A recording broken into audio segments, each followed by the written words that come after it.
we are honored to Church of Troy to provide our invocation. So please rise if you are able, and then remain standing for our Pledge of Allegiance.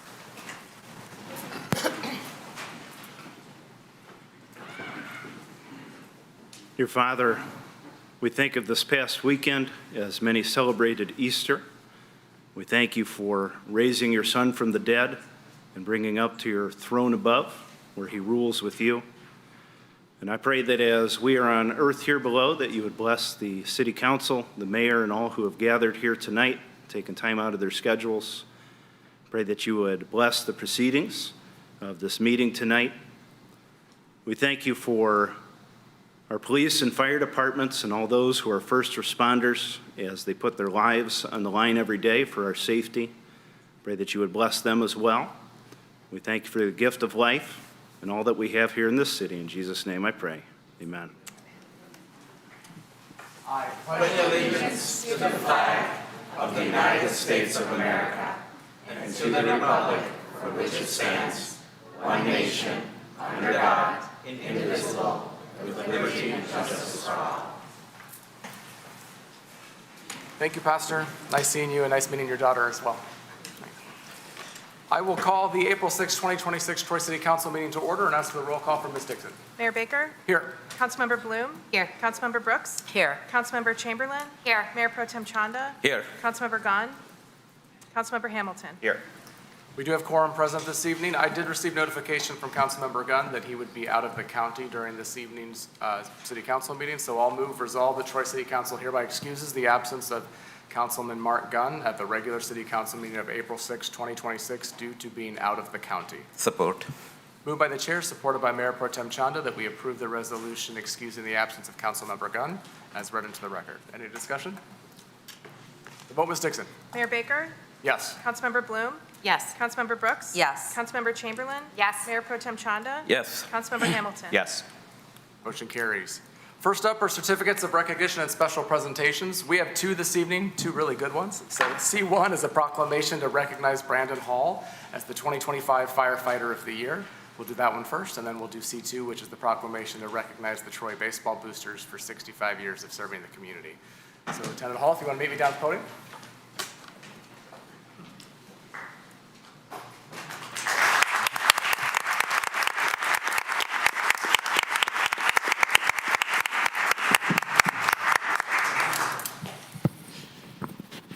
It's an absolute honor to read this proclamation into the record to recognize Lieutenant Brandon Hall as the 2025 Firefighter of the Year here in Troy.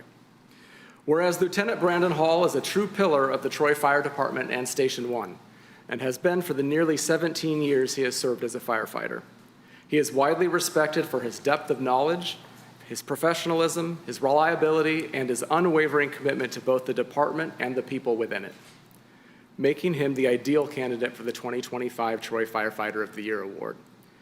And whereas Lieutenant Hall serves as an invaluable resource for the members of the Troy Fire Department, particularly regarding policies, procedures, and operational standards, his understanding of the technical demands of the fire service, along with the standard operating procedures, is exceptional. In the rare instance Lieutenant Hall does not have an immediate answer, he demonstrates humility and initiative by seeking it out, ensuring that the question is resolved. And whereas Lieutenant Hall challenges those around him to improve through positive reinforcement, accountability, and constructive feedback, Lieutenant Hall takes a personal interest in the growth of others by mentoring and offering thoughtful, experience-based guidance. His mentorship strengthens not only individuals, but the entire department. As Lieutenant Hall helps others grow, he too is committed to growing as a professional and as an individual. And whereas in 2025, Lieutenant Hall responded to over 185 calls, consistently ranking among Station 1's most active responders year after year. His commitment to professional development is equally remarkable, having logged more than 440 hours of training in 2025 alone. These numbers reflect more than attendance, they reflect commitment. Now, therefore, be it resolved that the Mayor and the City Council congratulate Lieutenant Brandon Hall on being named the 2025 Troy Firefighter of the Year, and be it further resolved that the Troy City Council and all of Troy's residents congratulate Lieutenant Brandon Hall for exuding the qualities of a dedicated leader and true public servant. This proclamation is signed and presented the 6th day of April 2026. I signed it as the mayor. All members of our Troy City Council have also signed it. Lieutenant Hall, thank you so much for your commitment.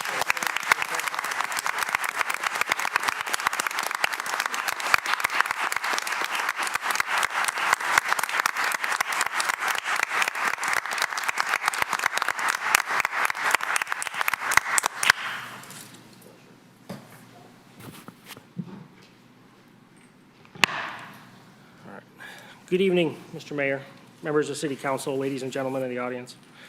Looking at the roster of the Troy Fire Department, there are numerous members that are worthy of this award, but I'm humbled to have been selected by my peers as a recipient of this prestigious award for 2025.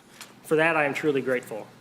But I would be remiss not to mention the senior firefighters and retirees that have served as mentors over the years, guiding me to today, as they have truly been instrumental.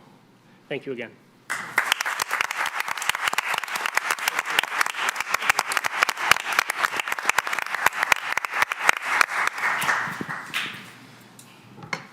All right, next up, C2 is the proclamation to recognize the Troy Baseball Boosters for 65 years of serving the community. So y'all coming up? I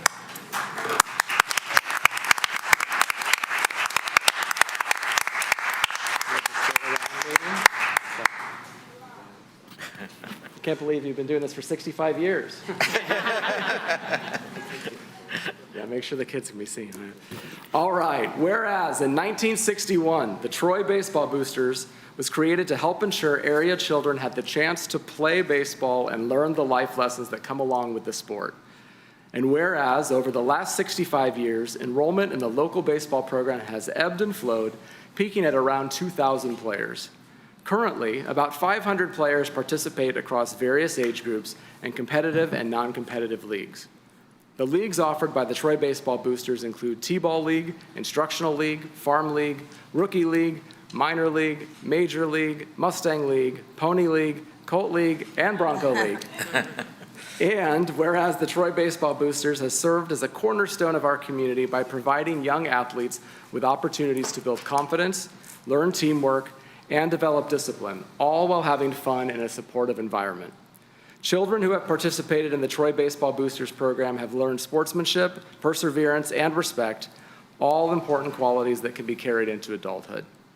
Beyond the field, the Troy Baseball Boosters has brought families, neighbors, and volunteers together, creating lasting relationships and a shared sense of community pride. And whereas much of the Troy Baseball Boosters' success is driven by the dedication of its volunteers, their passion for teaching children the game of baseball has made a lasting impact on every young player who has ever participated in the program.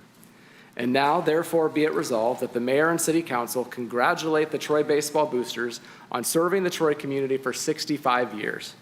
And be it further resolved that the Troy City Council and all of Troy's residents thank the Troy Baseball Boosters for providing community-oriented youth sports programs that reflect the true heart of our community. This proclamation is presented the 6th day of April 2026. Again, is signed by myself as the mayor and all members of our Troy City Council. Who's taking it? Who's in charge? Are you in charge? Come on up. Congratulations to all. Thank you so much to all of you.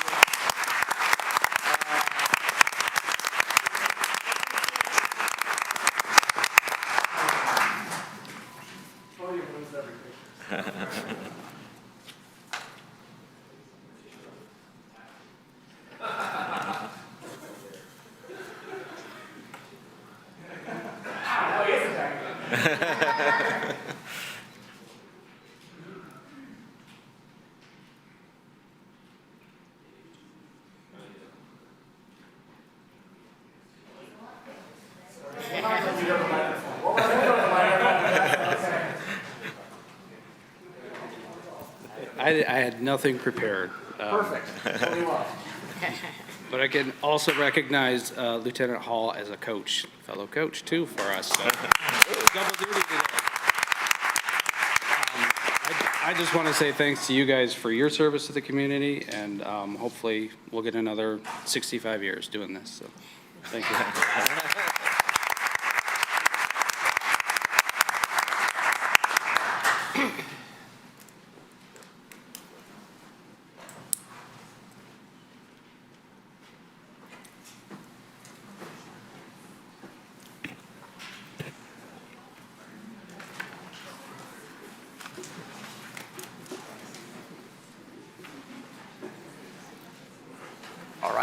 That concludes certificates of recognition and special presentations this evening.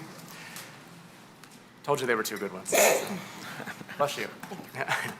We have no carryover items this evening. We do have a public hearing, though.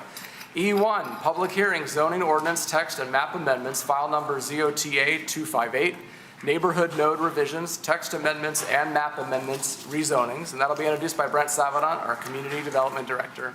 I see Ben Carlisle's here also. Good evening, Mayor Baker, City Council. Yeah, Ben Carlisle is here representing Carlisle Workman Associates.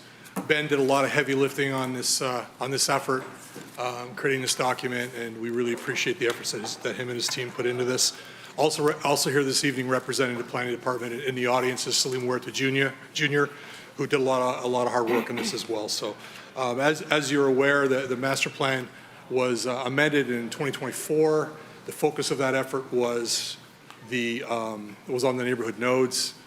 We reduced 6 of the nodes, and we really focused on the other remaining nodes and made some changes in terms of use and character.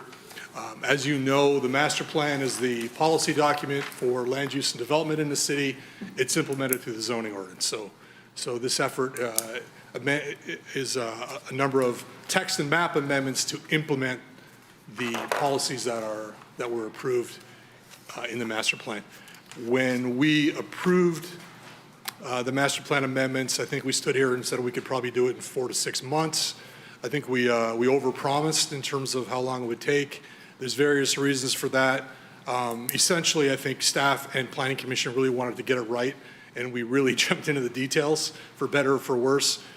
We created a subcommittee meeting. We had an extra 1 or 2 meetings than we had originally planned for. But again, the intent was to get it right, and we spent a lot of time really getting in the weeds in a good way of the language. So this evening, I'm introducing the item. Ben's going to talk about the proposed text amendments, including the changes to the regulating plan, and I'm going to summarize some of the map amendments that we're proposing as a result of this. So, Ben Carlisle.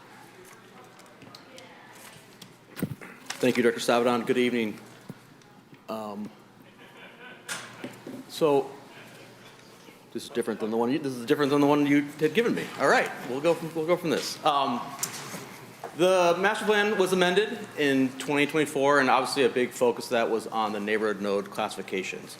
Again, the master plan is a policy document, and the zoning ordinance is the regulating document to enforce the policies. To discuss this item, the Planning Commission, as Director Savadon noted, spent a lot of time on this. It included forming a subcommittee. The subcommittee met 5 times over the course of a few months to put together these details. The subcommittee then presented that to the Planning Commission as a whole, and the Planning Commission as a whole discussed this, I think, at least at 3 or 4 meetings, including a public hearing as well. On February 24th, the Planning Commission did recommend 9-0 to recommend this language to the City Council for consideration. When the Planning Commission started the process of looking at the nodes, we went back and looked at the master plan and what the intent of the nodes were based on the master plan. And through that, we identified a number of issues that we've been dealing with in the nodes since they've been adopted approximately 15 or 14 years ago. One of the issues that was identified was there was an over-reliance on residential-only development, and that was always a concern of the Planning Commission, that most of the development we've got in the nodes have been residential only. There was a lack of placemaking and a lack of mixed-use outcomes. We were not getting the mixed use that we intended for the nodes. Often, because they were such residentially focused developments, the scale and massing impacts, and there were poor transitions to many of the adjacent residential neighborhoods associated with that. And lastly, we heard the concerns from the neighbors regarding architecture, traffic, and setback concerns. So with all those identified issues, the subcommittee then dove again into the intent of the master plan and really wanted to confirm that the intent of the nodes were to serve adjacent neighborhoods. These were not to be a separate distinction or development from the neighborhoods. They were really to be part of, integrated, and serve the residents of the adjacent neighborhoods. The intent was to encourage first floor commercial, again, to serve the residents in the adjacent areas, and only allow for residential mostly on upper story levels, again, to have a more of a mixed-use type of feel. We encourage pedestrian design and preservation of open space to increase the transition and the buffering and make this a placemaking option in these nodes, as well as we really focus a lot on the transition, especially close and adjacent to single-family neighborhoods. So that was the intent of the nodes when we looked at it recently. With all that being said, we spent a lot of time with the intent statement. The intent statement is really important in a zoning district because it really establishes the foundation of what we're trying to achieve for the regulations. So again, based on the master plan, it was to reinforce that the nodes are small scale, intended to be small scale, mixed use centers. They are intended to encourage walkability, public open space, active ground floors, and content sensitive design, again, to serve the adjacent neighbors. We wanted to ensure that they prioritize compatibility with adjacent single-family neighborhoods, and we also want to provide a very strong linkage to the 2024 master plan because the Planning Commission and the Council spent a lot of time going through that and went really node by node to ensure that the master plan really met what the goals of the residents in the city were. So there were a few significant changes as a result of the text amendments. The first is I'm actually going to skip to the third point there, which is a new site type classification. So how we regulate properties within the neighborhood nodes are in two ways, is by site type and building form. And site types are broken down into what was previously two separate site types, site type A and site type C. In reviewing it in more detail, we felt that there was enough nuance and complexities within the nodes that we really needed to add a third site type. And the third site type that we added was the site type C. These are very small parcels. They are typically those adjacent to single-family residential, and they're intended to serve as a residential buffer. They are only allowed they're only permitted to have small-scale neighborhood commercial, and that's under very limited circumstances. But more likely than not, they're going to remain single-family residential or duplexes. And again, the point of these are supposed to be transitions for larger developments within the nodes that are closer to the intersection and those to adjacent residential properties. So that was an additional site type classification that we added to the nodes.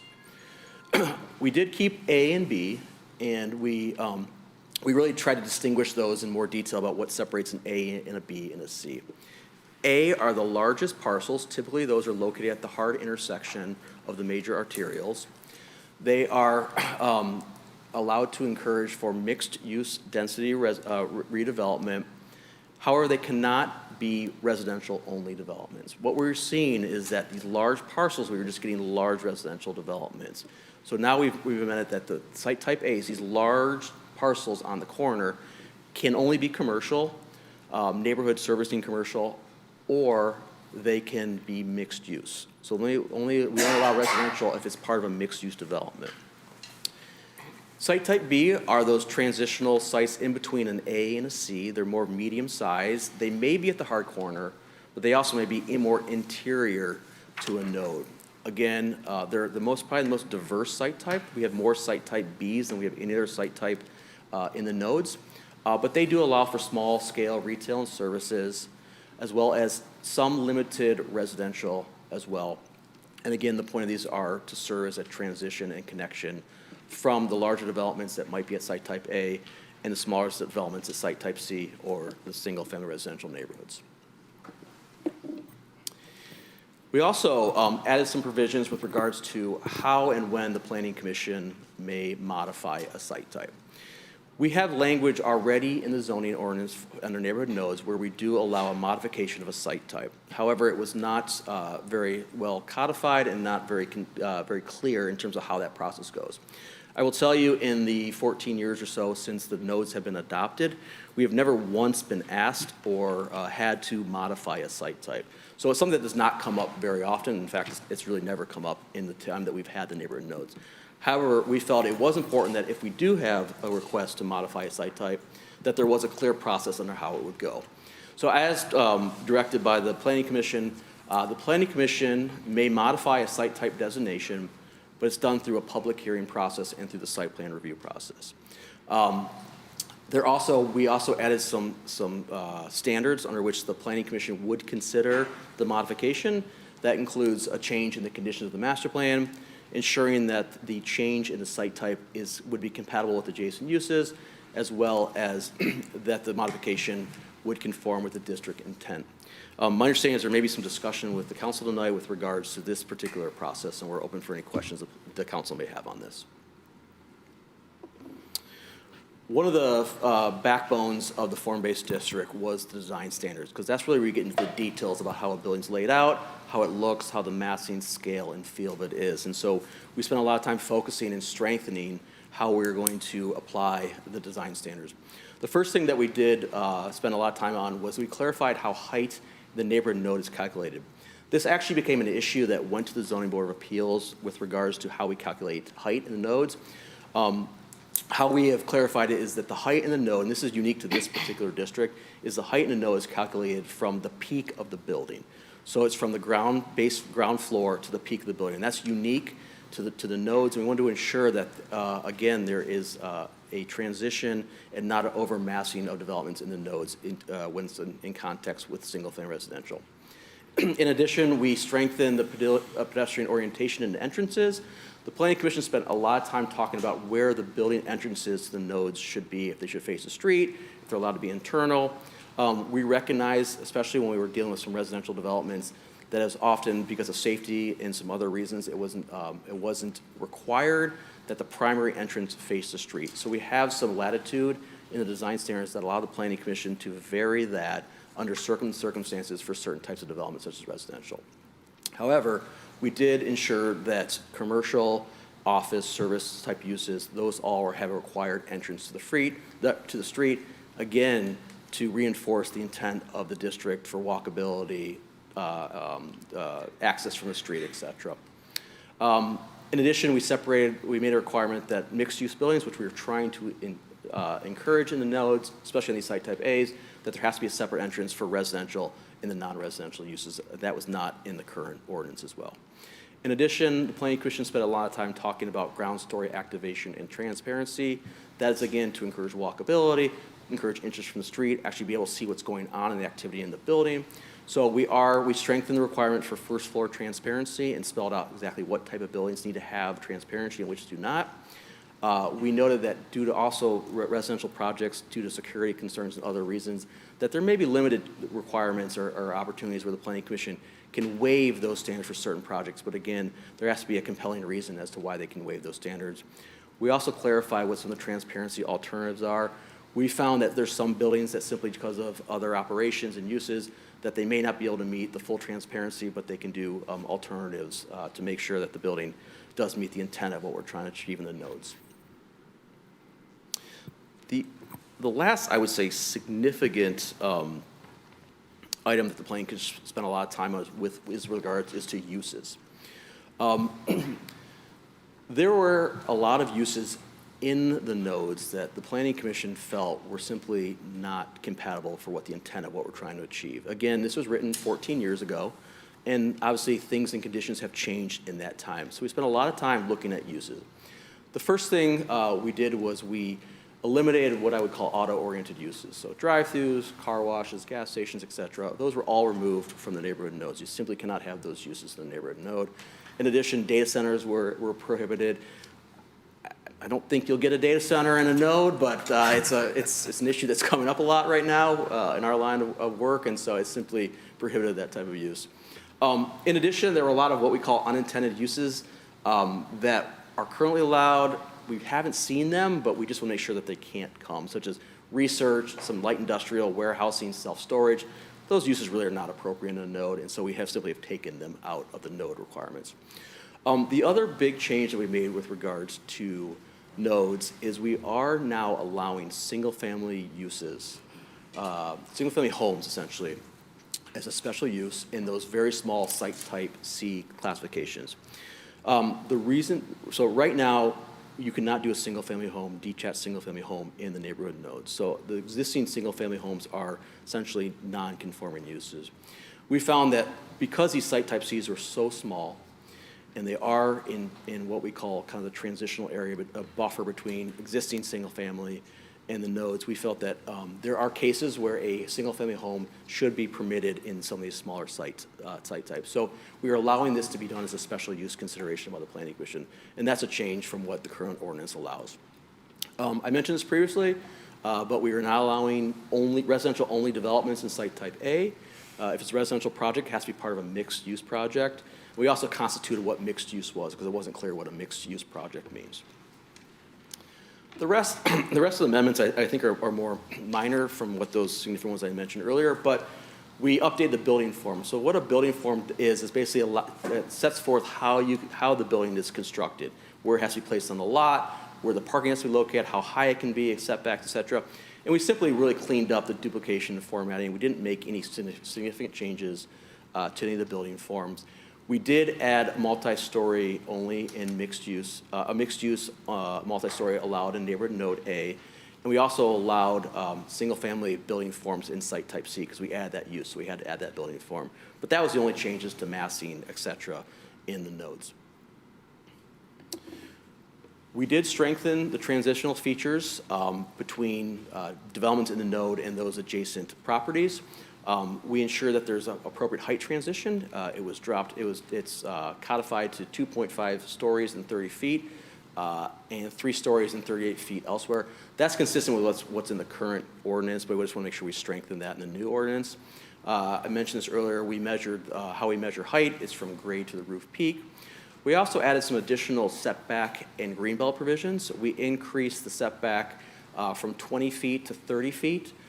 For setback and greenbelt along any adjacent single-family property, so that's the increase.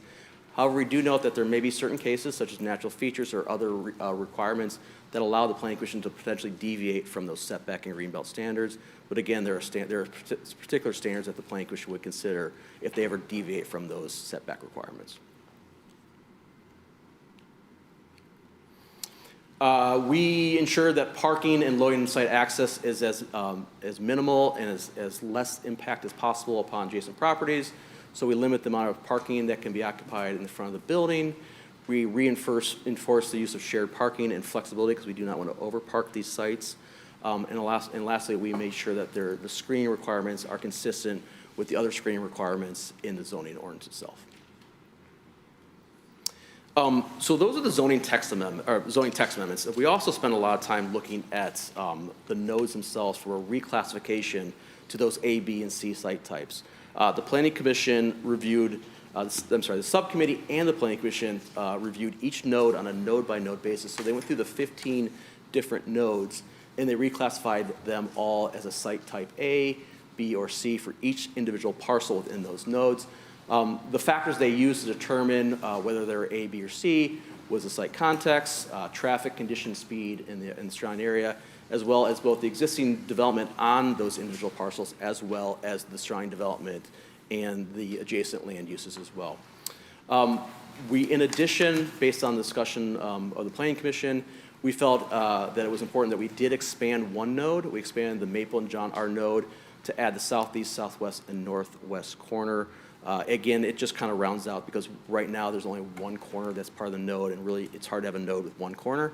So we added those just to make it more consistent with what the master plan was. I believe Director Savanon is going to pick up from here and talk more about the rezonings. Thank you, Ben. Ben did an outstanding job of summarizing a very lengthy and complicated text amendment. So I'm going to continue here. We're getting close to wrapping up our presentation. So as I indicated at the beginning, we eliminated 6 nodes. And as a result of eliminating nodes and some reclassification and some other things we're doing, we're going to end up ultimately rezoning 90 parcels, 90 parcels. And I'm just really briefly going to summarize those. So in terms of the nodes to be proposed to be eliminated, DeQuinder 14, this is proposed the entire node is to go back to IB. It was originally zoned IB in 2011, and it just we really haven't seen much development here consistent with the node, and this node kind of sort of wants to remain IB. So it just seemed logical to rezone the entire node back to IB. Wattles and Rochester. Staff when we were updating the master plan, staff walked many of the nodes with the Planning Commission, and we walked the nodes with City Council. And what we found was nodes, particularly nodes along Rochester where there's boulevards, those rights-of-way are really wide, and they're difficult to cross with one push of the button. A lot of times you've got to pause in between, and it takes quite a amount of time to cross those rights-of-way. And one of the goals of the nodes is to really kind of tie the four quadrants together through design and through walkability, and it just didn't seem like it was possible at some of those nodes. And also, we didn't really see a lot of investment that were consistent with node type development. So, South Boulevard in Rochester. On the west side is a PUD that's relatively significant. And Nino Savaggio's and with the offices and gas station on the corner. Again, we didn't see this taking off as a node, so the zoning here is reverting back to general business and community business. Other map amendments. As been indicated on his last slide, presently there's one of the corners, the northeast corner, is a neighborhood node, and the Planning Commission, per the master plan, is proposing that all four corners be zoned a neighborhood node, site type A. Crooks and Waddles, you notice the two parcels here outlined in red as per the master plan there to revert back to R1B, one family residential. Long Lake and John R., notice the two parcels here proposed to be R1C. Did a little digging.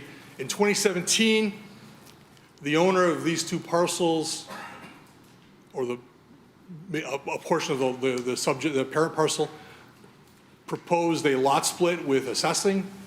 Assessing approved the lot split because why wouldn't they? It met all the requirements of the Land Division Act. And then they submitted building permits for property that was zoned neighborhood node, and single-family homes were not permitted. So the city, in error, approved the building permit and allowed two single-family homes to be constructed there. The Planning Commission was concerned about possibly having insurance issues or refinancing issues, so those two parcels should be rezoned back to R1C. We'll make that change. And finally, questions for Ben or I. And I'm going to grab water because my mouth is really... Not allowed, Brent, not allowed. Keep it on your chest. Questions from council? Mayor Pro Tem Chanda. I think you mentioned like the site type change, like I think the individual parcels, there is a site type that's already indicated here. The process for site type change, you have a process there for the Planning Commission. Does it need to come to the council if we need to? Not as written, no. Not as written. Okay. It would require a public hearing at the Planning Commission level, and the Planning Commission would apply the standards that were written as part of this draft. Thank you. Councilmember Chamberlain. Thank you, Mayor. Well, I'll follow on that, but I want to start by just thanking Ben, Director Sullivan, thank you both, or Mr. Carlisle, thank you both for that. That was the kind of the educational kind of learning session that I really, I benefit a lot from that. And the reminder that these site types, they're not new except C, that is the new one. Because I listened to Planning Commission, and this, probably that was a different presentation because they have been through it a lot. So very helpful. To follow on the question of Mayor Pro Tem Chanda is just to flush out kind of why would, if there is a site type change, and I listened to Planning Commission and there was talk about an A and B, or no, a C could become an A, some of that. I was a bit concerned because I know when I listened to Mr. Carlisle, you talked about it being like rezoning, and so the question was, well, why would it not come to council? But I do also hear your comment that we've never had to modify something like this in the past. So that was the second question is, how rare, and it sounds like it is quite rare, that, and your expectation. Yeah, there's a lot to unpack there. We spent a lot of time, as you indicated, talking about this. Presently, reclassifications are done by the zoning administrator. So they're not done publicly at a public meeting. their administrative. So we thought we were making a significant improvement by having the Planning Commission consider at a public hearing, so it's open and transparent. And also the Planning Commission is trained in zoning and trained in applying standards and et cetera. So we felt it was we felt made a lot of sense. It's akin to, the Planning Commission has a lot of responsibility. They prepare a draft master plan. They negotiate plan unit developments. They consider special use applications. So they're quite good at it, and they're trained. So it made a lot of sense. We had a Troy Talks meeting a couple weeks ago. There was a few residents from the intersection of Square Lake and Livernois. We talked about this at length. I kind of explained to them, and they disagreed, and it was a respectful conversation. So I'm not surprised that we're having this conversation right now with the elected officials. I kind of expected it. It's certainly not something that we're gonna really push back on. I think I stand by the amendment, but if this board wants to send it to the city council for a public hearing, we could certainly consider that. Okay, so another question related to that is, could you give an example? Just, I'm someone, illustrations help me a lot. And I know you said it's very rare, hasn't happened, but if there was some sort of consolidation of these site types, could you give an example of what that might be? So, I have similar language that I've used in another community that talks about consolidation and site type changes. And I've done it there twice in 10 years.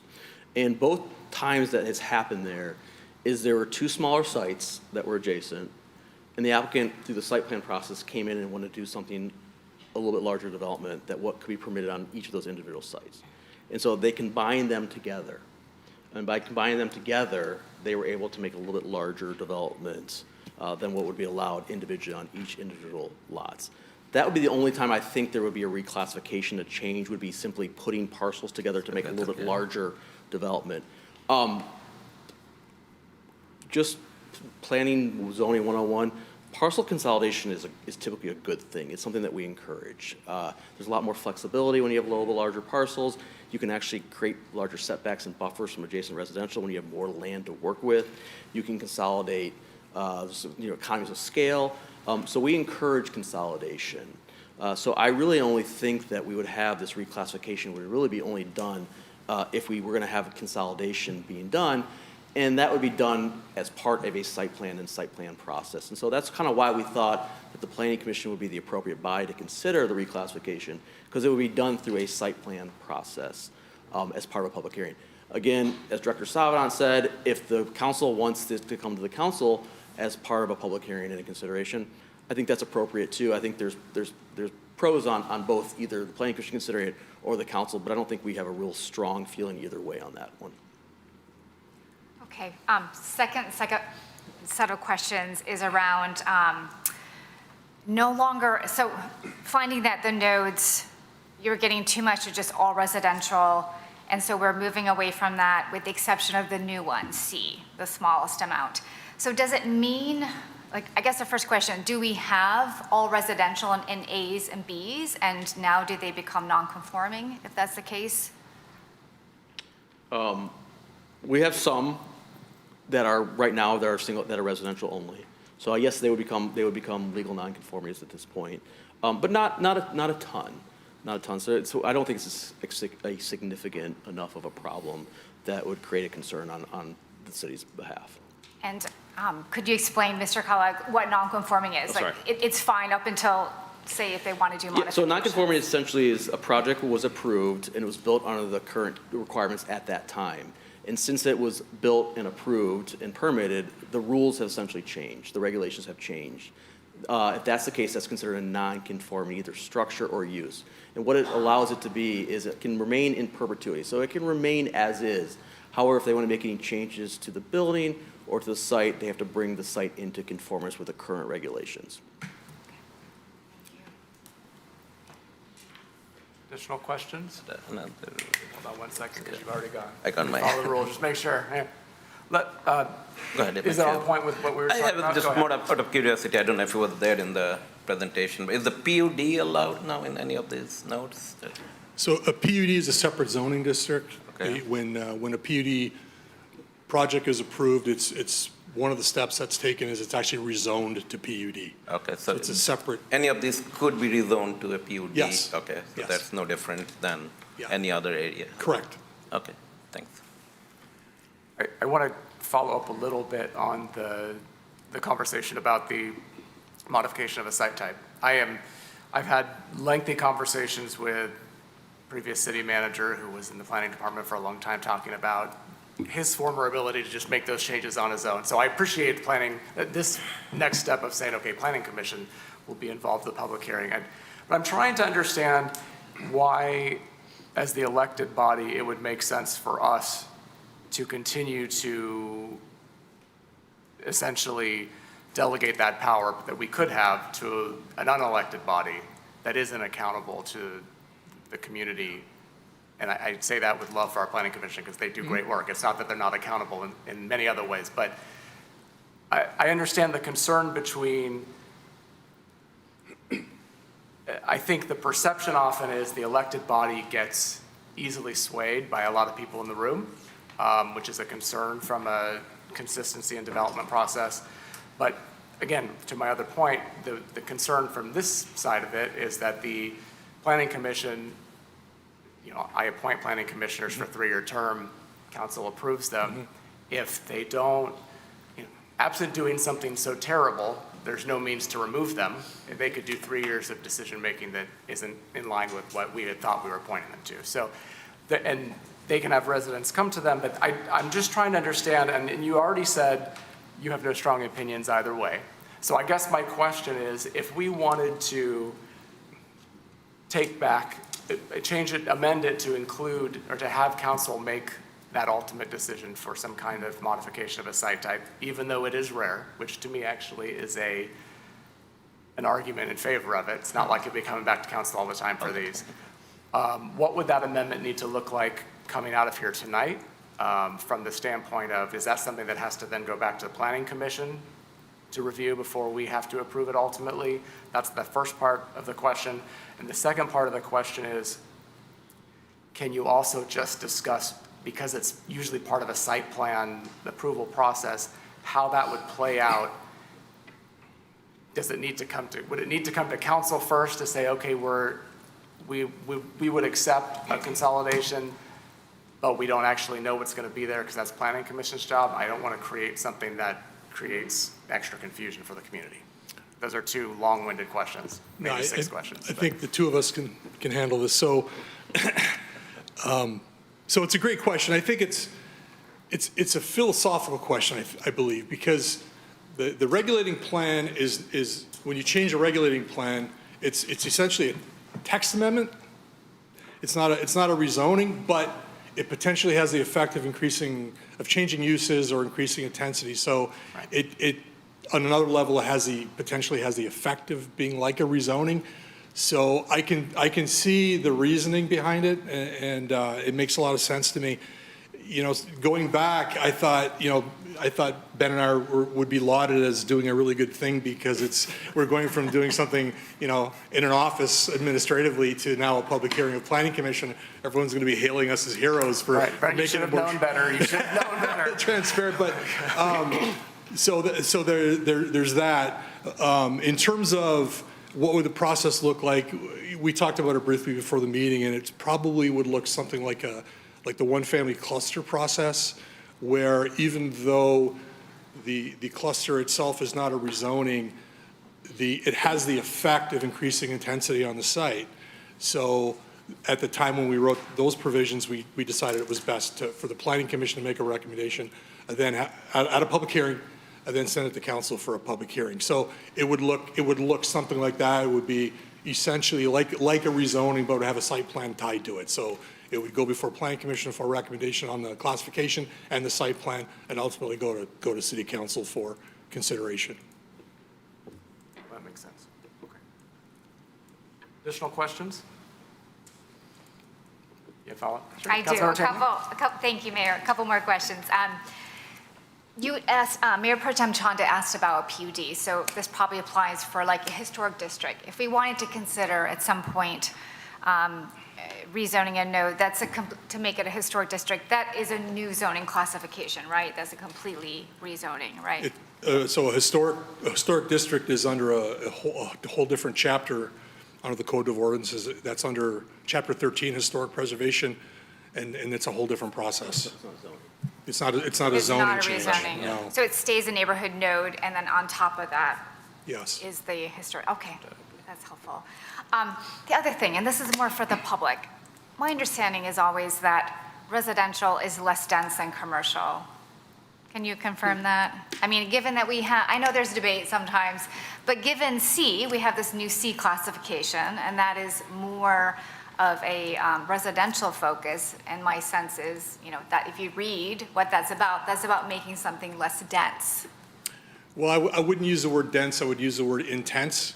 Density is a measurement of units per acre, so it's intensity measured in activity and traffic. Traffic, yeah. So in general, residential can be a, excuse me,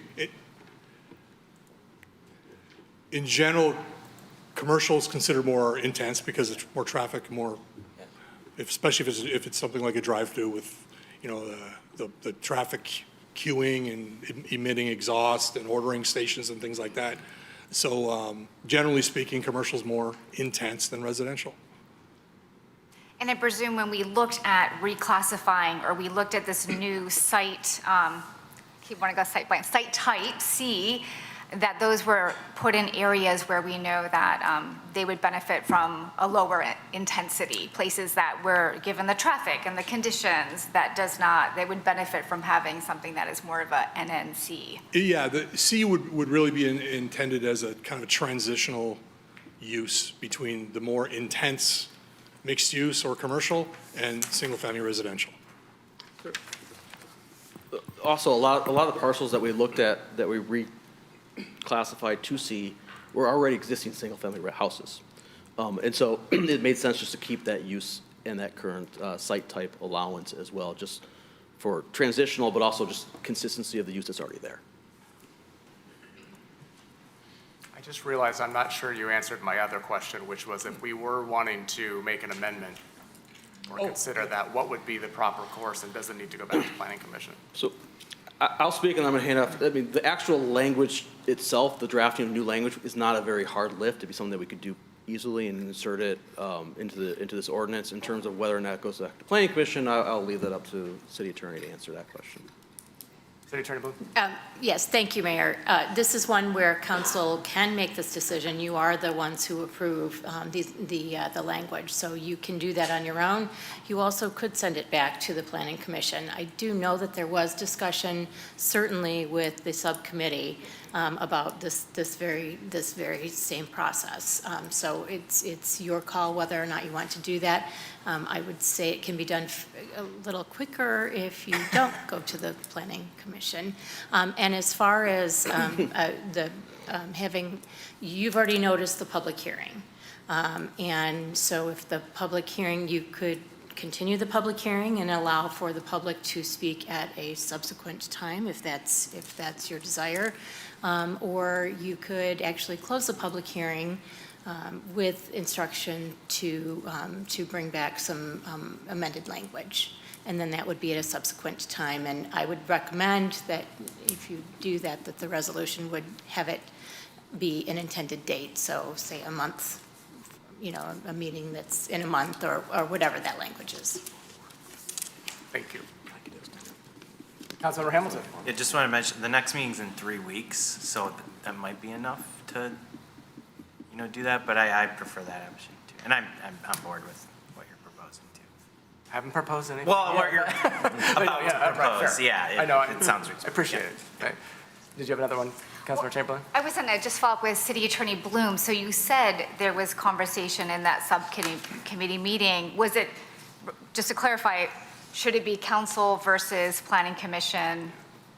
Can you just expand upon that? Since we were not allowed to be, we can't be present in those meetings? Right, I'm going to defer to the people, Ms. Dufresne from my office was present. I wanted to make that clear, but also I know that Mr. Carlisle and Director Savadant were also present in those meetings, so I would defer to their recollection.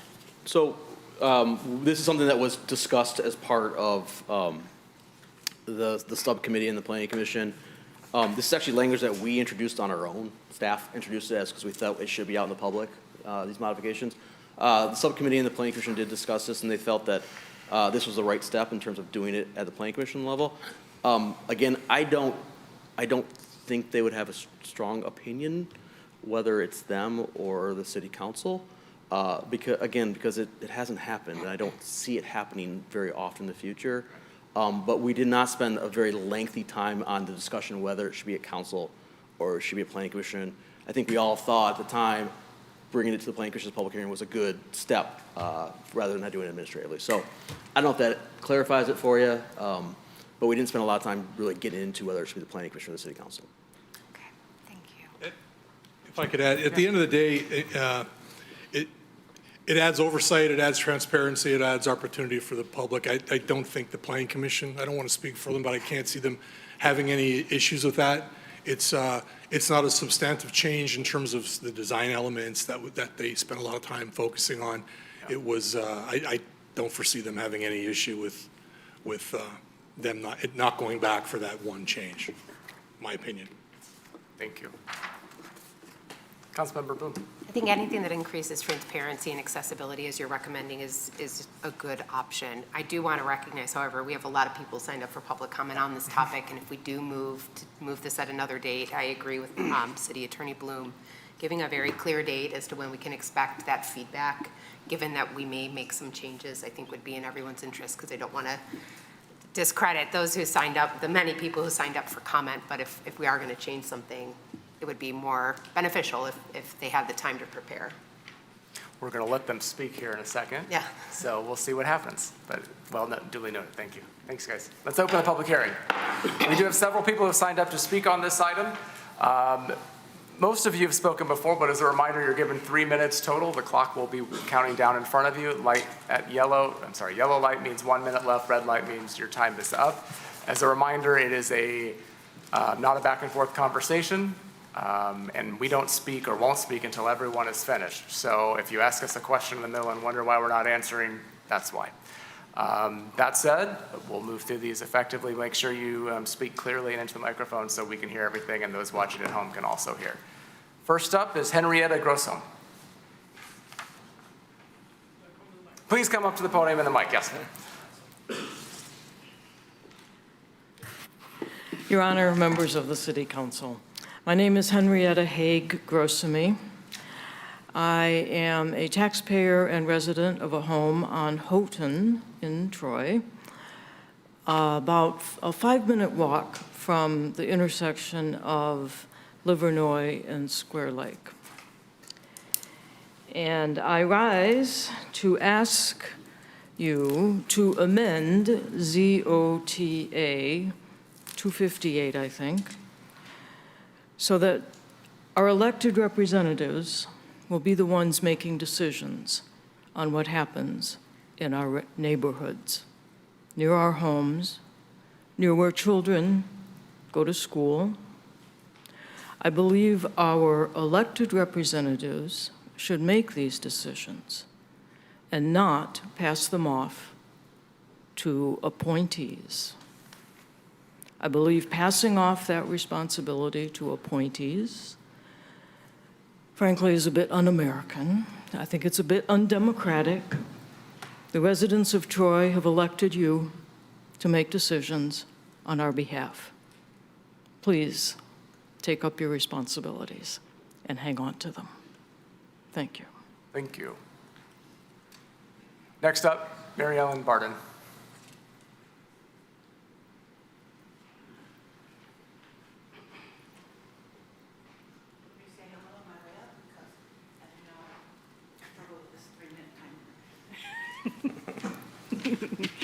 I have been struggling with how best to use my 3 minutes tonight. Zoning is a very complex issue. I do understand the rationale behind creating more walkable mixed-use areas and the need to plan for evolving community needs. I also recognize that not every parcel is suited for single-family homes and that a mix of housing types plays an important role in any community. But my concern is with the degree of change in density and how it is being experienced at the neighborhood level. Well, the master plan is necessary to guide decisions. Many long-term residents bought into a very different vision of that plan, one that promised significantly less density. What we're seeing now feels like an irreversible shift in what it means to live in Troy, and has left many long-term residents feeling sold out. I understand that the zoning decisions cannot be solely based on popularity, but they should be balanced between long-term planning goals and meaningful considerations of residential feedback, especially when those changes have direct and lasting impact on established neighborhoods. It is difficult not to feel that feedback from areas such as Troy Corners, 4072 Livernois, and 1068 Waddles have been largely ignored. They are residents who have made significant investments based on their charter of their neighborhoods, yet they are now being asked to accept changes that are inconsistent with what they originally bought into. After reading their comments, I also believe that there is still demand for smaller detached homes and that option seems to be getting lost. I don't claim to have all the answers when it comes to planning, but it's concerning to hear so many people expressing the same issues without them being addressed. It shouldn't be this difficult for residents to feel like their city is advocating for them as strongly as it does for development. Residents, especially those directly affected, should feel heard and respected. No one understands the impact on a neighborhood better than the people who live there. I respectfully ask that you put this issue on hold until these issues have been resolved. I don't say this lightly, as I understand there is a need to have our master plan match our zoning ordinances, that the bills, there are currently bills passing through the Michigan State Legislature that will allow them to take away to take a one-size-fits-all approach to all of Michigan in an attempt to address housing shortages. I believe Mr. Sabinet intends to address this aspect later on in tonight's agenda. Please listen carefully and write to your legislators. In the meantime, maybe it's time to not only tune up the zoning, but also the master plan in order to better position ourselves to fight such an intrusion and preserve the Troy we all bought into. Thank you. Still have 38 seconds. Are you sure? I just want to say that I actually do appreciate all the thought that Mr. Sabinet and Mr. Carlisle put in there, but I only get to beat up on you because I only get 3 minutes. So I can't say all the good things I want to say. Still, wait, you have 26 seconds for good stuff. All right. Next up, Fred, I don't know how to pronounce your last name. I used to know how to pronounce it, but remind us when you come up.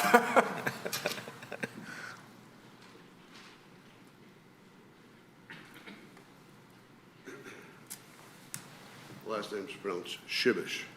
Right. Thank you very much, and good evening, Council. My first comment would be, I hope everybody had received an email from one of my neighbors called Pete Wilkins, and if you haven't read his email, you should, okay? I also bring up some of the same topic that the mayor brought up about if you go ahead and approve this, are you going to give up some of your authority? I truly believe, based on some of the conversations I've had with other people, you will be giving up your authority. If you give up your authority, the residents are going to have less opportunity to present their side to people because, again, the Planning Commission is appointed, and they don't listen very well to the residents. All right. As noted in the handout, most of the neighborhood nodes are on the east side. This has been brought up many times. Okay, so I guess I'm tired of hearing about Troy being urbanized. Well, it's the east side that's being urbanized. And I, for one, take offense to that. I've lived in Troy for 37 years now. And what was touted back then was that this was a family type of environment. And it's vastly changing from that. We have a parcel next to us at Wattle Square, which is a 2.1 acre, okay, which was approved for an apartment complex, all right?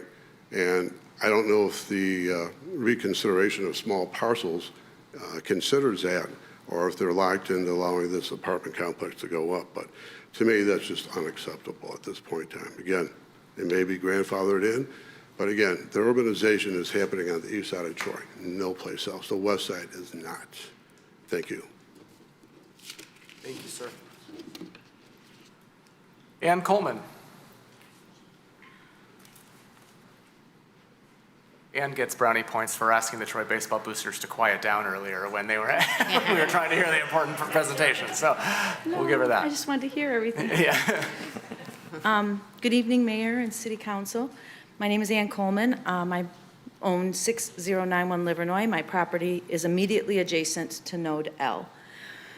You have addressed my concerns through your questions tonight, which I really appreciate. So I prepared this whole speech, and now I have to wing it. First thing is first is I agree that I don't want you to give up your power to be able to have a public hearing and hear from the residents. My second thought is that the language in the ordinances as they're written now does not prevent single-family residential to be built.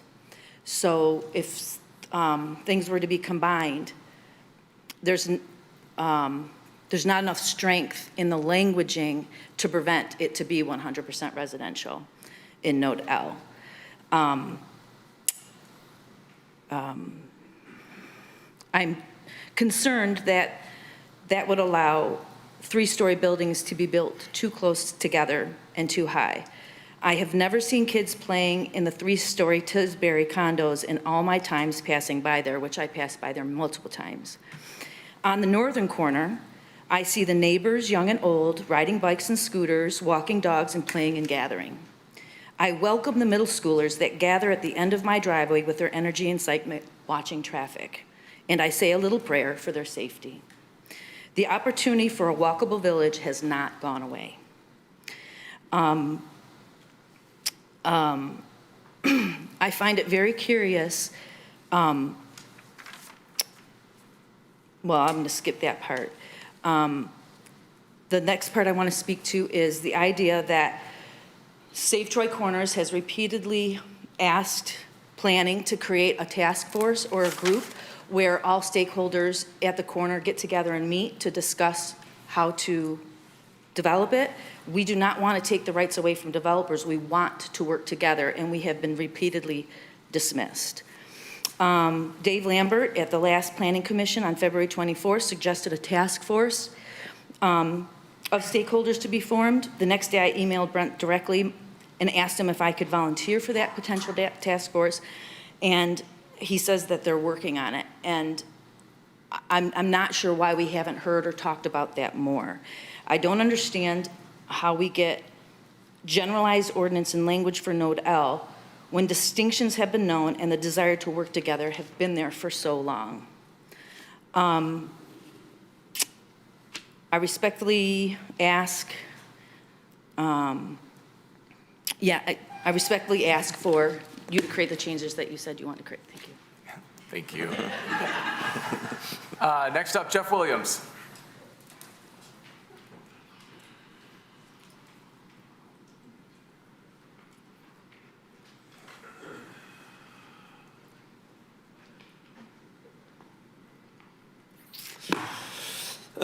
Good evening, Mayor and members of the City Council. My name is Jeff Williams. I live at 195 Telford, and I'm here tonight on behalf of the Save Troy's Corner team. I'd like to start off by saying thank you. We recognize that many years of work have gone into this process, and we appreciate the effort, you guys. Really appreciate it. Before ZOTA 258 is voted on tonight, I'm asking Council to make two specific amendments, because both go to the heart of whether this ordinance truly protects residents. First is the authority. As written, this ordinance leaves key neighborhood node decisions in the hands of Planning Commission. The packet states that the Planning Commission may modify site type designations, and the Planning Commission may also reduce the required buffer between a node development and your neighborhood without City Council vote. We have all heard and heard it stated at every Planning Commission meeting that the Planning Commission is the recommending body and the City Council is the decision-making body. Tonight I'm asking for the change. Require a City Council vote before any modification, waiver, or deviation is approved inside a neighborhood node. This council needs to be the final word. Second, building height. Our team spent years pushing back against a developer who wanted to build a large three-story complex at Troy Corners. In the end, we compromised.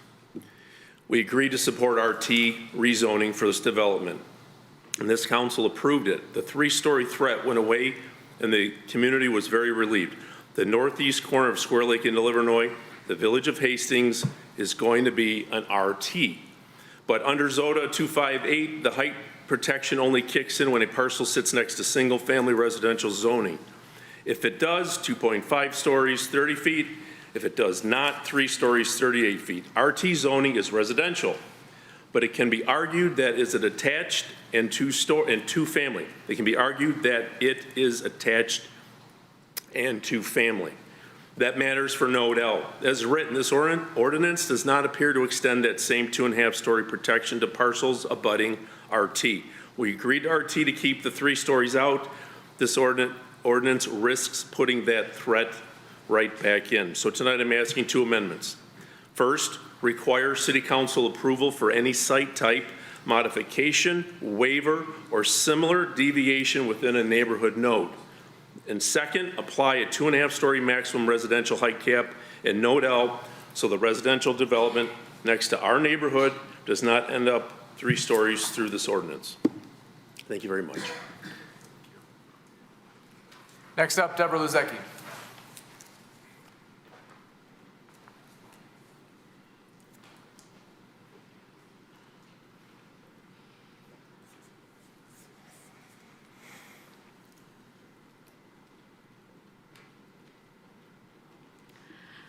Good evening. I have written so many speeches to talk to you today and have ripped up every single one.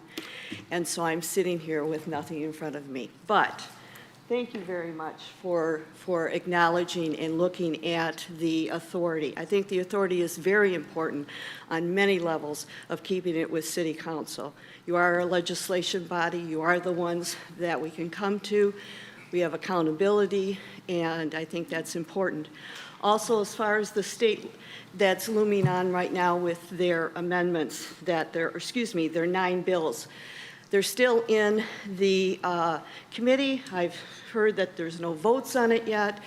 There is bipartisan. There's a lot of pressure. We know all that's going on, and it's been going on for years. So, I mean, this isn't something that just happened.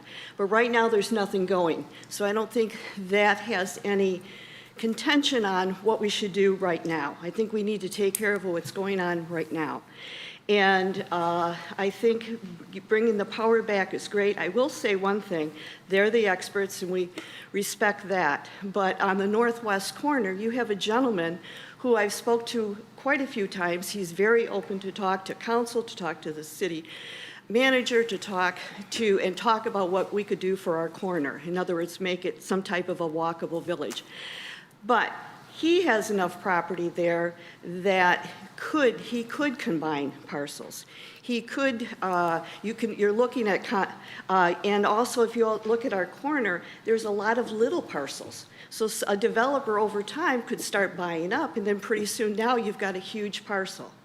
So that's what we're looking for. We're just trying to do a vision of forward thinking that what could our corner look like. And I know it's going to be a big ask, but there's not one thing in the city ordinance that protects anything on our corner. If, in theory, someone could come in and put up all residential, then that takes down, as far as our 1,700 students, it takes down the two-lane roads. It takes down houses that are in the right-of-way. It takes away front yards on Livernois that are part of the road right-of-way. And those are all forward thinkings, but I think it's something important that we need to get on it. Now, I've been assured we're going to look at it. If there's anything you can do to put in this regarding to try to protect us some way, you know, either give us the 3 things I've heard talk about. They want density cap. Intensity and density, I understand the intensity, but density is what that can happen. When you enlarge the footprint, the intensity, the density gets bigger. So if there's something you can do for our corner too, and I'm done. Thank you very much. I really appreciate it. It's been a long road since 2011, but Troy Corners, who is now over 250 people strong, thanks you. All right, Deb, thanks. Appreciate it. Thank you. Next up, Lisa Williams.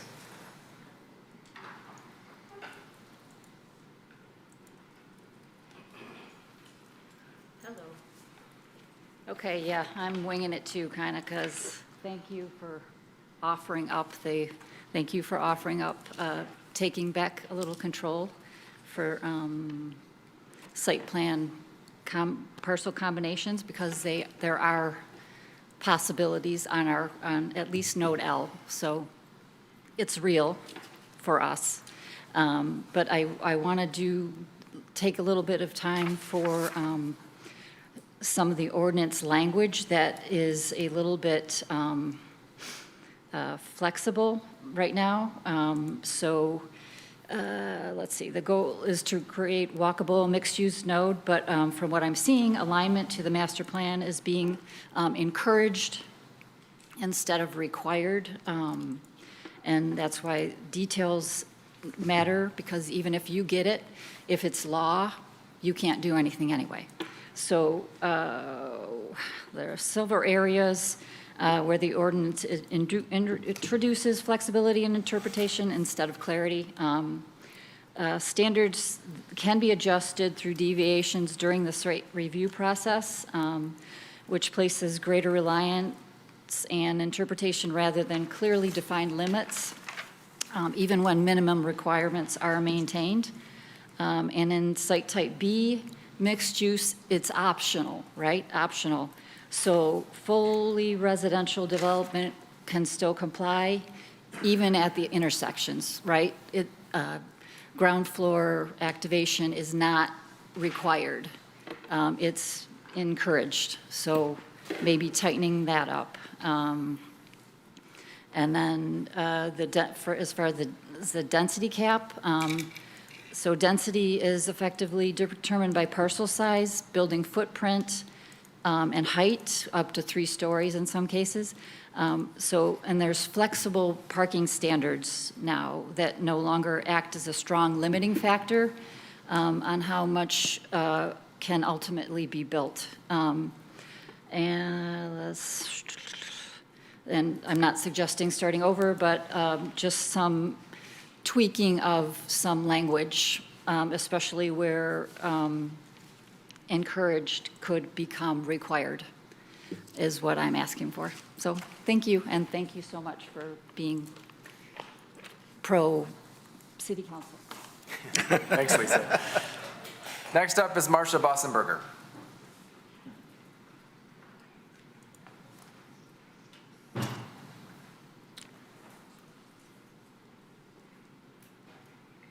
Good evening. Thank you all for being here.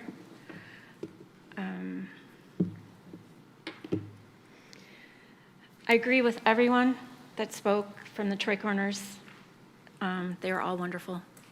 Everything they said was remarkable. I'm here tonight to request that City Council serve as the final review and approval authority for all developments in Troy that impact the residents, after Planning Commission, not instead of it. I want to tell you why I think this matters. In January 2025, when the Planning Commission approved the Oak Meadow development on Ottawa Drive, one commissioner openly admitted that they had not enough time to read the emails submitted by residents. Another commissioner evaluated the road entrance by pulling up Google Maps and comparing it to another street. They didn't match. These are the people who have had the final word on the development in our neighborhood. No elected official reviewed their decision. No city council member had the opportunity to ask questions, hear from the residents, or cast a vote. The Planning Commission approved it, and that was the end of the road for us. That is not an adequate process for decisions that permanently change our neighborhood. I'm asking the council to establish itself as the final authority on development approvals in Troy, not to replace the Planning Commission, but to provide the oversight, accountability, and democratic representation that our residents deserve. I'm adding a side note that's not, that came up when we were sitting here. The special conditions use development. So for instance, the car wash that Planning Commission got to approve, this car wash. People were up in arms over it, nobody liked it, people came in and wrote letters, but it still got approved. I don't know how you guys would have voted on it. But I feel like that was one big glaring reason, another reason why it needs to come in front of council. They didn't want a car wash. There's a major traffic backup. I think there was a lot of things that were not looked at. I really appreciate all the time and effort and thoughtfulness you guys gave to the Hastings development. That was incredible. We felt like our voices were heard, but there's a lot of times where we feel like our voices aren't heard when it gets stuck at planning, and we have nowhere else to go. Once they say, it's done. So anyways, thank you for your time, and I really appreciate it. Thank you, Marcia. Good to see you. Next up, Anusha Eman and Chloe Jung are signed up together.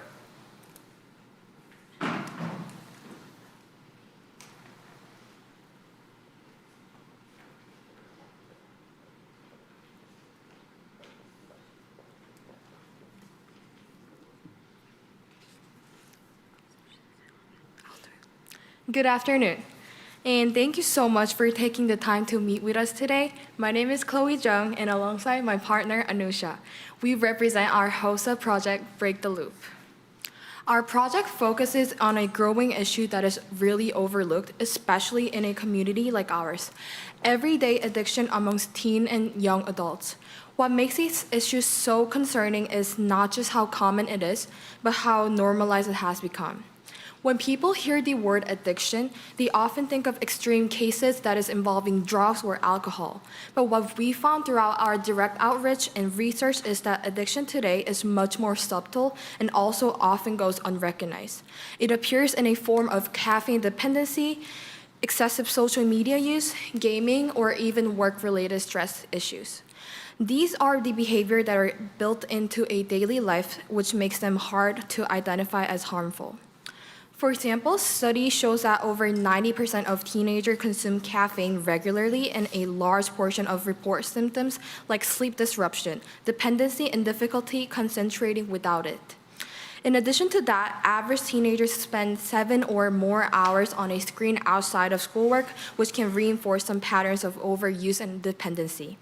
These habits don't seem dangerous at first, but over time, they begin to impact our cognitive function, sleep cycles, and mental issues. The core issue we are addressing is the lack of early recognition and open conversation around these behaviors.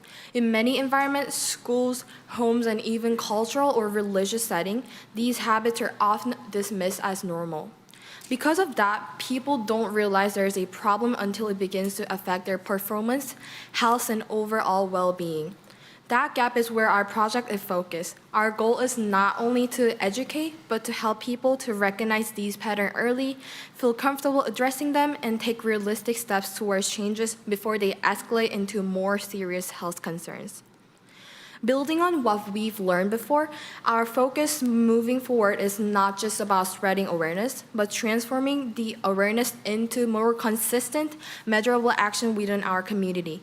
One of the biggest gaps we identify is that people often recognize unhealthy habits, but they lack structure, accountability, and accessible next step. So instead of relying solely on presentation, we are working to create systems that actively support behavior changes over time.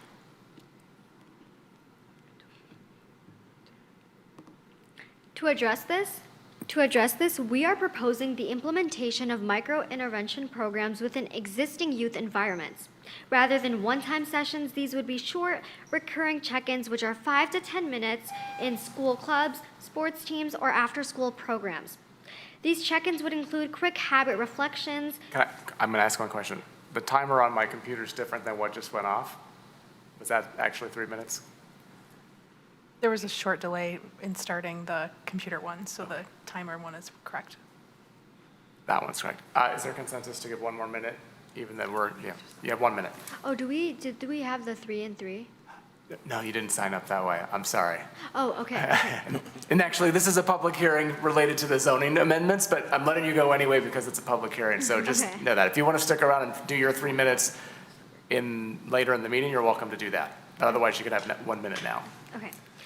We also want to expand into something more proactive, such as training our leaders within our schools and our community centers to train our youth and be educated on the early signs of dependency in order to guide conversations in supportive and non-judgmental ways. Research consistently shows teens are more likely to open up to peers around their age that are equipped in these right tools to create ripple effects and create a betterness within our society.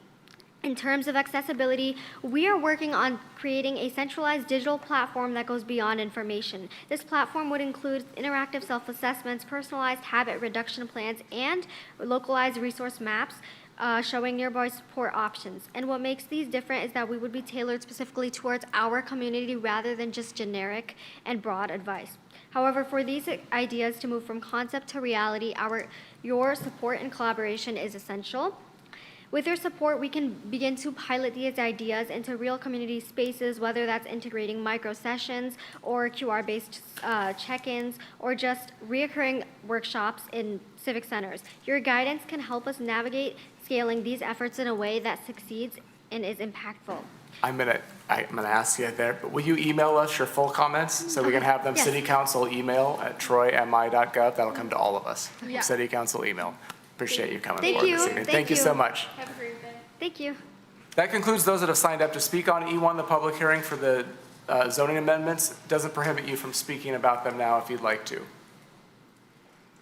Even if you didn't sign up is what I meant. So, all right, I'm going to close the public hearing then. I have a couple follow-up questions based on some comments that were brought to us. I have a lot of comments, but I'll save those for when we're doing that. But I guess could you speak to, I'm sure you heard some of the things too. I want to understand a little bit the encouraged language versus the required and the single-family residential, because the presentation you gave us was that single-family residential is not allowed, but then some residents made comments that it would be allowed. And I just wanted to get some clarification on that, if you could, as a starting point. So I'm not sure what the reference was, but single-family, right now, single-family detached is not permitted in the neighborhood nodes. Right. We are adding it as a use only for site type C as a special use. Okay, that answers that one. Could you, Brent, speak to a task force for the Troy Corner Square? Because I would like to see that move forward, and if you're doing it without us having to take official action or give direction to do it, that would be awesome. But I just would like to hear about that tonight. So my understanding, based on conversations with the city manager, is the administration is ready, willing, and able to work on a task force and potentially involve Carlisle Wortman to put together a proposal, an outline, if you will, to work with the task force and come up with a potential plan based on the direction of the task force. I mean, when we last met at the Troy Talks meeting a couple weeks ago with two representatives of that organization, I asked for a description of exactly what they wanted. What is it that what's your vision for this intersection? What exactly are you proposing? And they indicated that they'd prepare it and they'd provide it to us, and we haven't received it yet. So in my mind, step one is passing the zoning ordinance amendment so it protects that intersection from the potential of automotive uses, particularly on the large parcel on the northwest corner. That protects them in the short term. And then after this is passed, then we segue into the working with the task force. Okay. So that's, yeah. Do you need anything from us to give further direction? Because I agree with what you said. I don't want to hold up passing some zoning amendments in the near future, if not tonight, waiting for something along those lines. And I think the residents of Troy Corners understand to a certain level that is where we're headed. But I don't want to do that and then have nothing move forward with the potential extra efforts in that neighborhood node. I don't think, we've talked about this before, but okay, good. Nodding heads. Good. So do you need us to take any further action or direction on that?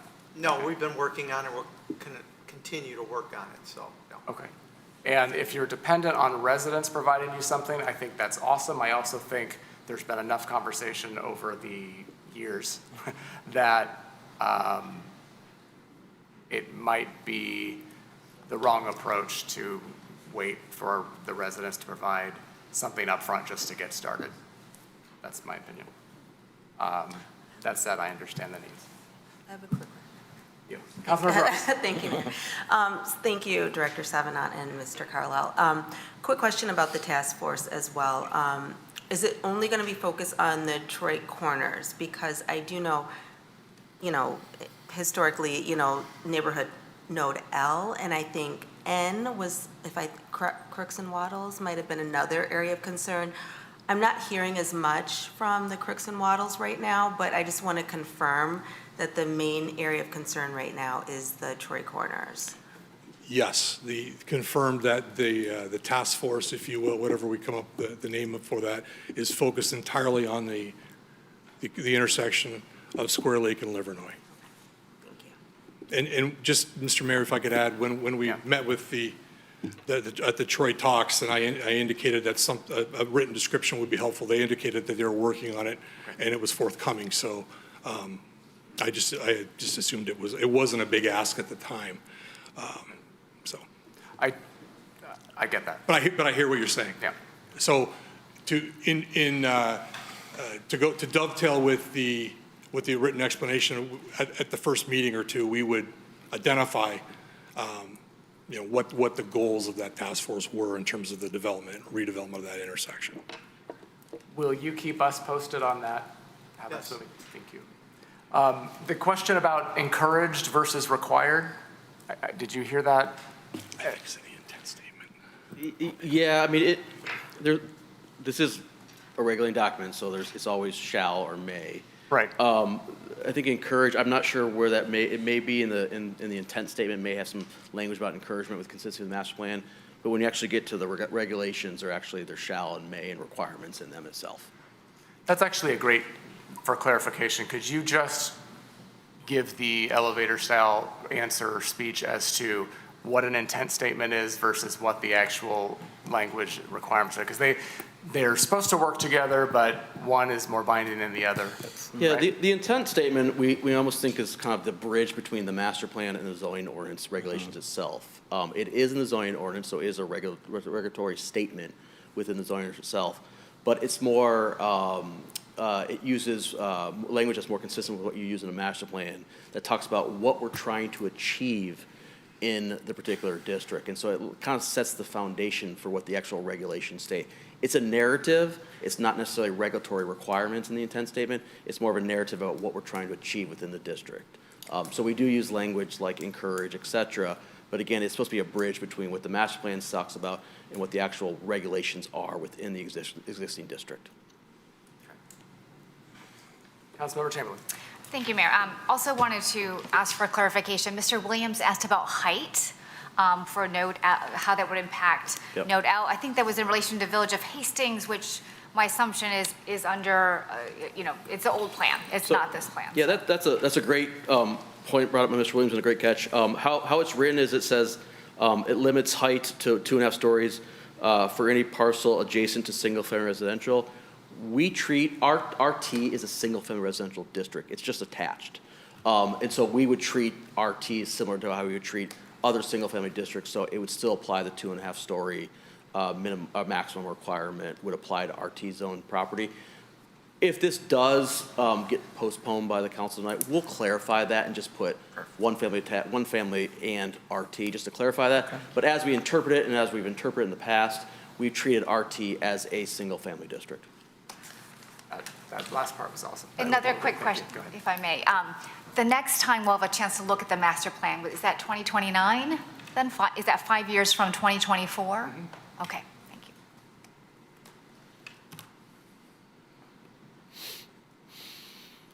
Okay. Any other questions? City Clerk Dixon, typically for discussion, we have something pending.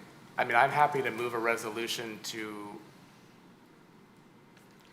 take action on the zoning amendment subject to a conversation we have about things we've been talking about. Is that an appropriate way to do that, to have some discussion? I mean, I'll just talk, no one's going to stop me, I guess, but I want to, I mean, is there a more appropriate way? No, it would be more, the most appropriate way is to move and second a resolution before discussion. And it can be one that I bring right now, not what this says. You can change this resolution when you're moving it. You can bring, if you're bringing a new one, then this one, nothing would happen with this one then. It will just cease to Okay, exist. I'm going to move this resolution as written, just so we can discuss, and then I intend to make an amendment to it or take action of some sort. So I'm going to move E1, public hearing zoning ordinance, text and map amendments, file number ZOTA 258, neighborhood node revisions, text amendments and map amendments, rezoning, as printed in the agenda packet for discussion purposes.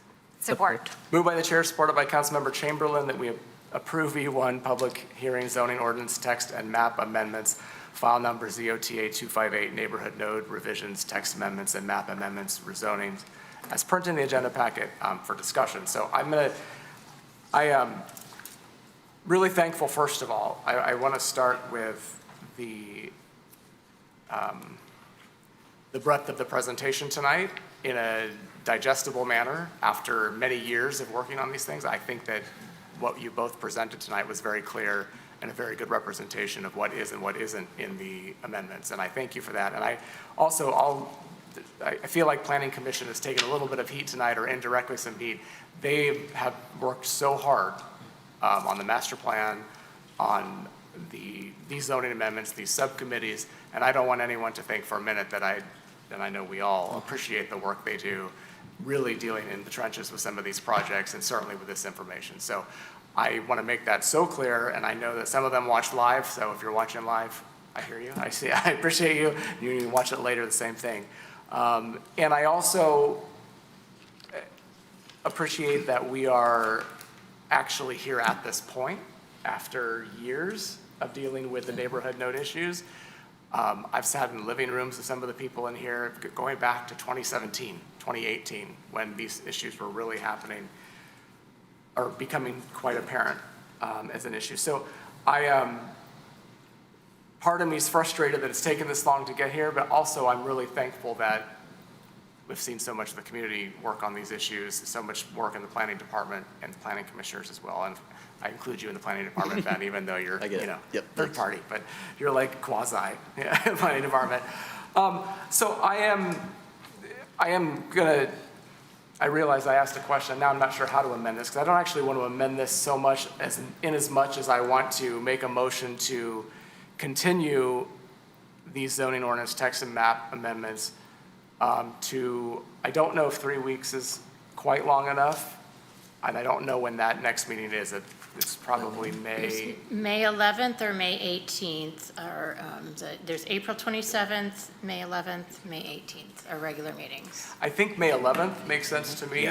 And I'm moving to, I forgot what I was moving, but to that date, to have these come back that date, but subject to a couple things. I think there is consensus from us to have, to take it a step further than what you provided with those the modification of site types, to have that be council approval, similar to how the cluster developments are done. I think that's a great thing. You had mentioned, Ben, clearing up that language, so it's single family and R1, RT. Yep. So that's clear and written in the plan. Yep. That's the extent of where I'm willing to make amendments at this point. I think it's worthy of a conversation. Well, let me move that first. So I moved that. What I just said, I moved. Support. Moved by the chair, supported by Councilmember Hamilton, that we postpone these amendments until May 11th, subject to the changes just discussed, and you have council. So that's on the table as of right now. Discussion for that, if I could just for a second.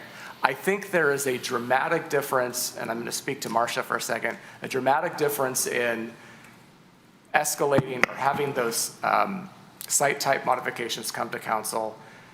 That's one thing, but saying that all development projects that can change a neighborhood come to us, I think that's farther than I'm comfortable going, only because I think the idea is planning commissions serve a very important role, and we are here saying we agree to zone these parcels based on these types of developments that can be here. I think that's an appropriate delegation of power, I'm sure there's state law that speaks to all this and how planning commissions are even created. I'm not comfortable saying everything should have come back to us, even though I know what you're talking about as it relates to the Oak Meadows project, and that never did come to us. And I spent a lot of time sitting in your living room or in your neighborhood talking about it. So I don't feel comfortable pushing things that far, and I actually don't think that's appropriate for these specific amendments necessarily either. That's a separate conversation. So I just wanted to make that clear. Yeah, great. Any other discussion on the motion that I made? Councilmember Hamilton. Just want to clarify, I've read the Planning Enabling Act and the Zoning Enabling Act many times. Correct me if I'm wrong, but I don't even know if you have an established planning commission that you can move site plan to the council. I think it has to stay with planning legally, like state law. Correct me if I'm wrong, but yeah. It's a much bigger discussion, Okay. and it would certainly delay, if you were to make that, it would certainly delay things. No, I know. I agree with the mayor on that issue anyway, but I remember, it's been a while since I've read it in its entirety, but I know that's not a very common thing.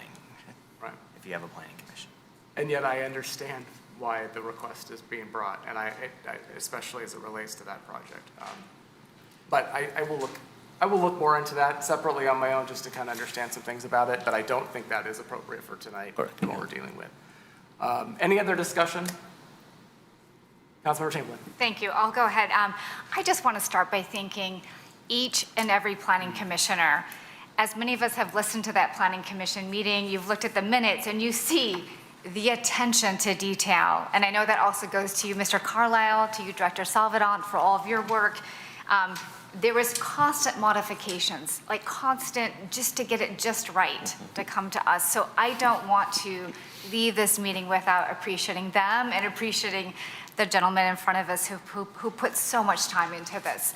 And that's where I do believe with some of these development decisions, we have some experts on that board, and then we have residents who reflect a diversity. You know, the idea is they reflect all of Troy, and that they're making those decisions from all different backgrounds and walks of life. And so I'm proud of that, and I'm proud of, yes, sometimes maybe if it came to us, it might be a bit different. But I do think when it comes to this case, we're talking about site types and modifications, and I'm grateful. Thank you, Mayor, for stepping up. When I first heard that, you know, it's rare that you have site modifications, I thought, okay, it's rare. Do I push it? Do we push it? But I think exactly for that reason, because it's rare, it's a big deal. And Ms. Lozecki, thank you for coming up and giving, because I wanted to ask, like, do we have a node where that might be more vulnerable to having consolidation? And you gave the perfect example that there's many, many parcels that could be consolidated.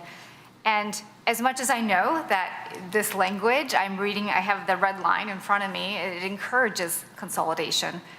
And I know as a community development specialist, that's great. Like that is a good thing. I understand the logic of buffering, but to residents, that's scary, right? I mean, if I was thinking in my neighborhood, that would be scary because you don't know what that might entail. You don't know what would go there. So for that reason, I would like us to be able to make those decisions, us who are accountable to you all. And yes, we have spent, Marcia, I've spent some time with you in someone's living room rather recently as well. That's what we're here for, and we want to be there for you. And at a time when Lansing is trying to take away our power, I think we need to be able to do all we can to protect our power. So I'm very supportive of this, so thank you, Mayor, for stepping up with that. And lastly, just for Troy Corners, and Deborah, you and I talked about this. I do, like right now, I do believe we need to take action, improve the neighborhood node to protect it, if anything, from a car wash. I am appalled by the number of car washes. I go down Maple all the time. The number of Jaxes, new Jaxes that keep popping up and all over the city. So if anything, I want to protect your neighborhood from that. And then my hope with this task force, and again, thank you, Director Salvador, thank you, Mr. Carlisle for, I'm glad Carlisle Wortman will be involved with all of that. My hope is we could look at a historic district. So that actually, and I didn't want to ask for details, but my hope is that that can then, I don't know all the details, can provide some guidance on what on what things could happen there. So I look forward to that moving forward. And again, thank you to the residents. Thank you that we can be a team in this city. Thank you, Councilmember Chamberlain. Mayor Pro Tem Chanda. Just a quick comment. Thanks, first of all, Director Sabinant and Mr. Carlisle and all the Planning Commission members. I think they did a tremendous job. I mean, that's what I wanted to mention, like, and all the residents that came up. I think this is an iterative process, you know, it is, and it took a long time. We are very close to where we need to be. I do agree with what Mayor brought up, that I think as an elected body, we need to take responsibility for the changes. So that is something I would support, and clarification of the height. But that's pretty much what I'm also agreed to change at this moment. We need to get this out as soon as possible. So, but I just wanted to thank everyone for doing the work. I mean, this is a tremendous amount of work. So let's get it out, and and we'll discuss and hopefully approve it in the next meeting, or not next meeting, May 11th meeting. So, thank you. Any other comments? Thank you, residents. Thank you, Planning Department. Thank you, Planning Commissioners. Thank you, City Staff. Thank you, Attorney Bloom. I guess we need to vote. Oh, he was the same, yeah, sorry. We should probably vote. Councilmember Bloom? This is for supporting the amendment, correct? This is to continue the item to the May 11th meeting with the changes that were listed by the mayor. Support. Yes. Councilmember Brooks? Yes. Councilmember Chamberlain? Yes. Mayor Pro Tem Chanda? Yes. Councilmember Hamilton? Yes. Mayor Baker? Yes. Motion carries. Thank you. Thank you. All right. I am going to call for a 5-minute recess. Thank you. 5 minutes, though.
All right, back on the record.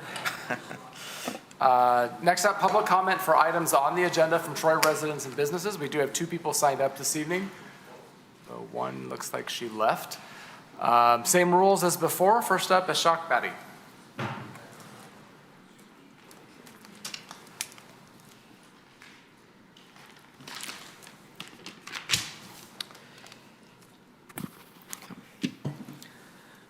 Mayor and council members, House Bill 5529 to 5532 and 5581 to 5585 take zoning decisions away from Troy and hand them over to Lansing. These bills force higher density, smaller homes, reduced parking, and faster approvals with less input from our residents. So let's be clear. Families chose Troy for stability, strong neighborhoods, and long-term investment. These bills change that. We all agree housing matters, but growth without planning puts real pressure on our roads, our schools, and public safety. Some may support this approach, I don't. Troy is not a one-size-fits-all community. We understand our infrastructure, we understand our people. Local decisions must stay local, because once we give that up, it's never going to come back to us. So if we don't stand up for Troy here, then where and when will we? So I strongly suggest that we keep that power within the local body. Thanks. Thank you. I don't see Henrietta here any longer, so that concludes those that have signed up for public comment for items on the agenda from Troy residents and businesses. Next is an opportunity for council and administration to respond. We will be speaking on I-6 shortly, so it's all right, we can speak about it then. We have no postponed items, so we move on to regular business. I-1 is board and committee appointments. There are no mayoral appointments this evening, so I'll turn it over to Mayor Pro Tem Chanda for city council appointments. Thank you, Mayor. I have one. So I move hereby to resolve that the Troy City Council of the City of Troy hereby reappoints the following nominated person to serve on Historic District Commission: Rosalind Emerson and Sadek Raman, for the term expiring March 1st, 2029. Support. Moved by Mayor Pro Tem Chanda, supported by Councilmember Chamberlain, that we approve the reappointment of Rosalind Emerson and Sadek Rahman to the Historic District Commission for the terms expiring March 1st, 2029. Any discussion? The vote, Ms. Dixon. Councilmember Brooks? Yes. Councilmember Chamberlain? Yes. Mayor Pro Tem Chanda? Yes. Councilmember Hamilton? Yes. Mayor Baker? Yes. Councilmember Bloom? Yes. Motion carries. We thank those two for their continued service. That concludes city council appointments this evening. I-2 is board and committee nominations. I have no mayoral nominations. I take that back. Actually, no, I have no mayoral nominations this evening, and I don't believe there are any city council nominations either. I-3 is a request for a closed session. I don't feel the need to go into closed session. If anyone would like to move the resolution to do it, go ahead. Good. All right. Now I lost to my agenda though, see. Next up is I-4, and that is a 2026 City Council meeting schedule. For special meeting, that'll be introduced by our city manager, Frank Nastasi. Thank you, Mayor. This item is to set the date for our annual council advance, which will be held as a special meeting and serve as our strategic planning session. The proposed date is Saturday, November 21st at 9 a.m. at the Troy Community Center, and I'm available for any questions. Thank you, City Manager Nastasi. Any questions? Anyone want to move this resolution? Councilmember Chamberlain? Thank you, Mayor. I'll move I-4, 2026 City Council Meeting Agenda Special, as printed in the agenda packet. Support. Moved by Councilmember Chamberlain, supported by Councilmember Bloom, that we approve I-4 2026 City Council Meeting Schedule Special as printed in the agenda packet. Any discussion? The vote, Ms. Dixon. Councilmember Chamberlain? Yes. Mayor Pro Tem Chanda? Yes. Councilmember Hamilton? Yes. Mayor Baker? Yes. Councilmember Bloom? Yes. Councilmember Brooks? Yes. Motion carries. Thank you, Frank. Next up is I-5, bid waiver for media production and cable television equipment management services. And that'll be introduced by our Communications Director, Courtney Flynn. Good evening, Mayor, City Council. Tonight, I am requesting a bid waiver for media production and cable television equipment management services. Currently, those services are primarily provided by a part-time employee who is currently recording our meetings right now. And when he is unavailable, we have CMN TV come in and record the meetings. We currently do not have to provide payment to CMN for those services due to the amount of PEG fees that we have provided them over the years. However, PEG fees have been declining for several years due to streaming services primarily. And so there are conversations that we will have to enter into some type of payment agreement with them as well. And so in order to ensure that we are maintaining the institutional knowledge that our current part-time employee has and that we are giving him a fair market rate, I am requesting that he will move from a part-time employee to contractual services. Thank you. Any questions? I'll move I-5 bid waiver for media production and cable television equipment management services as printed in the agenda packet. Support. Makes it hard. Moved by the chair, supported by Councilmember Brooks, that we approve I-5 bid waiver for media production and cable television equipment management services as printed in the agenda packet. Any discussion? Just thank you for keeping up on this and making sure that we're in good shape. The vote, Ms. Dixon. Mayor Pro Tem Chanda? Yes. Councilmember Hamilton? Yes. Mayor Baker? Yes. Councilmember Bloom? Yes. Councilmember Brooks? Yes. Councilmember Chamberlain? Yes. Motion carries. Thank you. Thank you. Next up is I-6, opposition to Michigan House bills that eliminate Troy's zoning authority, and that'll be introduced by Community Development Director Brent Savedon. Thank you.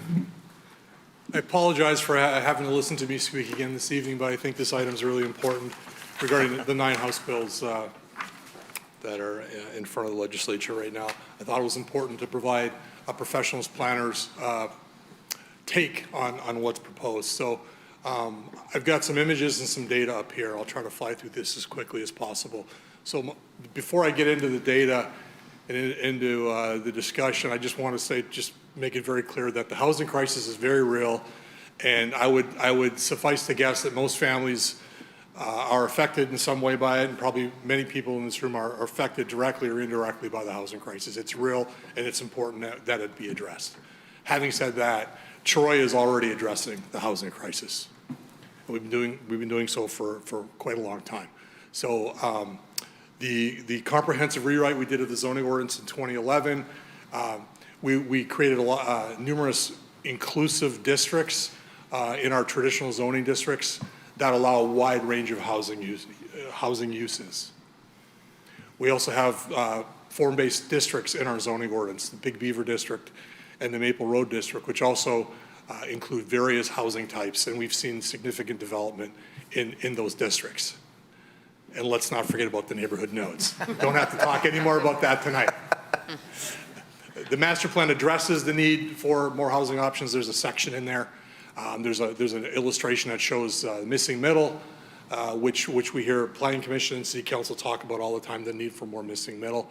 And you see the quote lifted from the master plan. Plans for the future must include a variety of housing options for both a younger workforce as well as an aging population. So we're talking about diversity of people who need the housing options.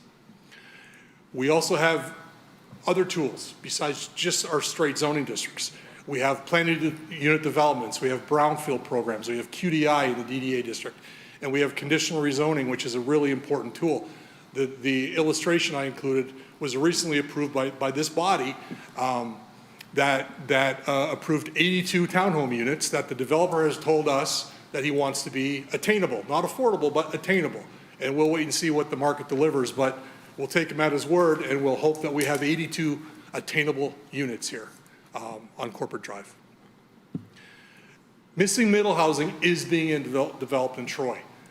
2 columns. The column on the left is the number of apartments approved by the Planning Commission or City Council by preliminary site plan approval for each year from 2020 through 2025.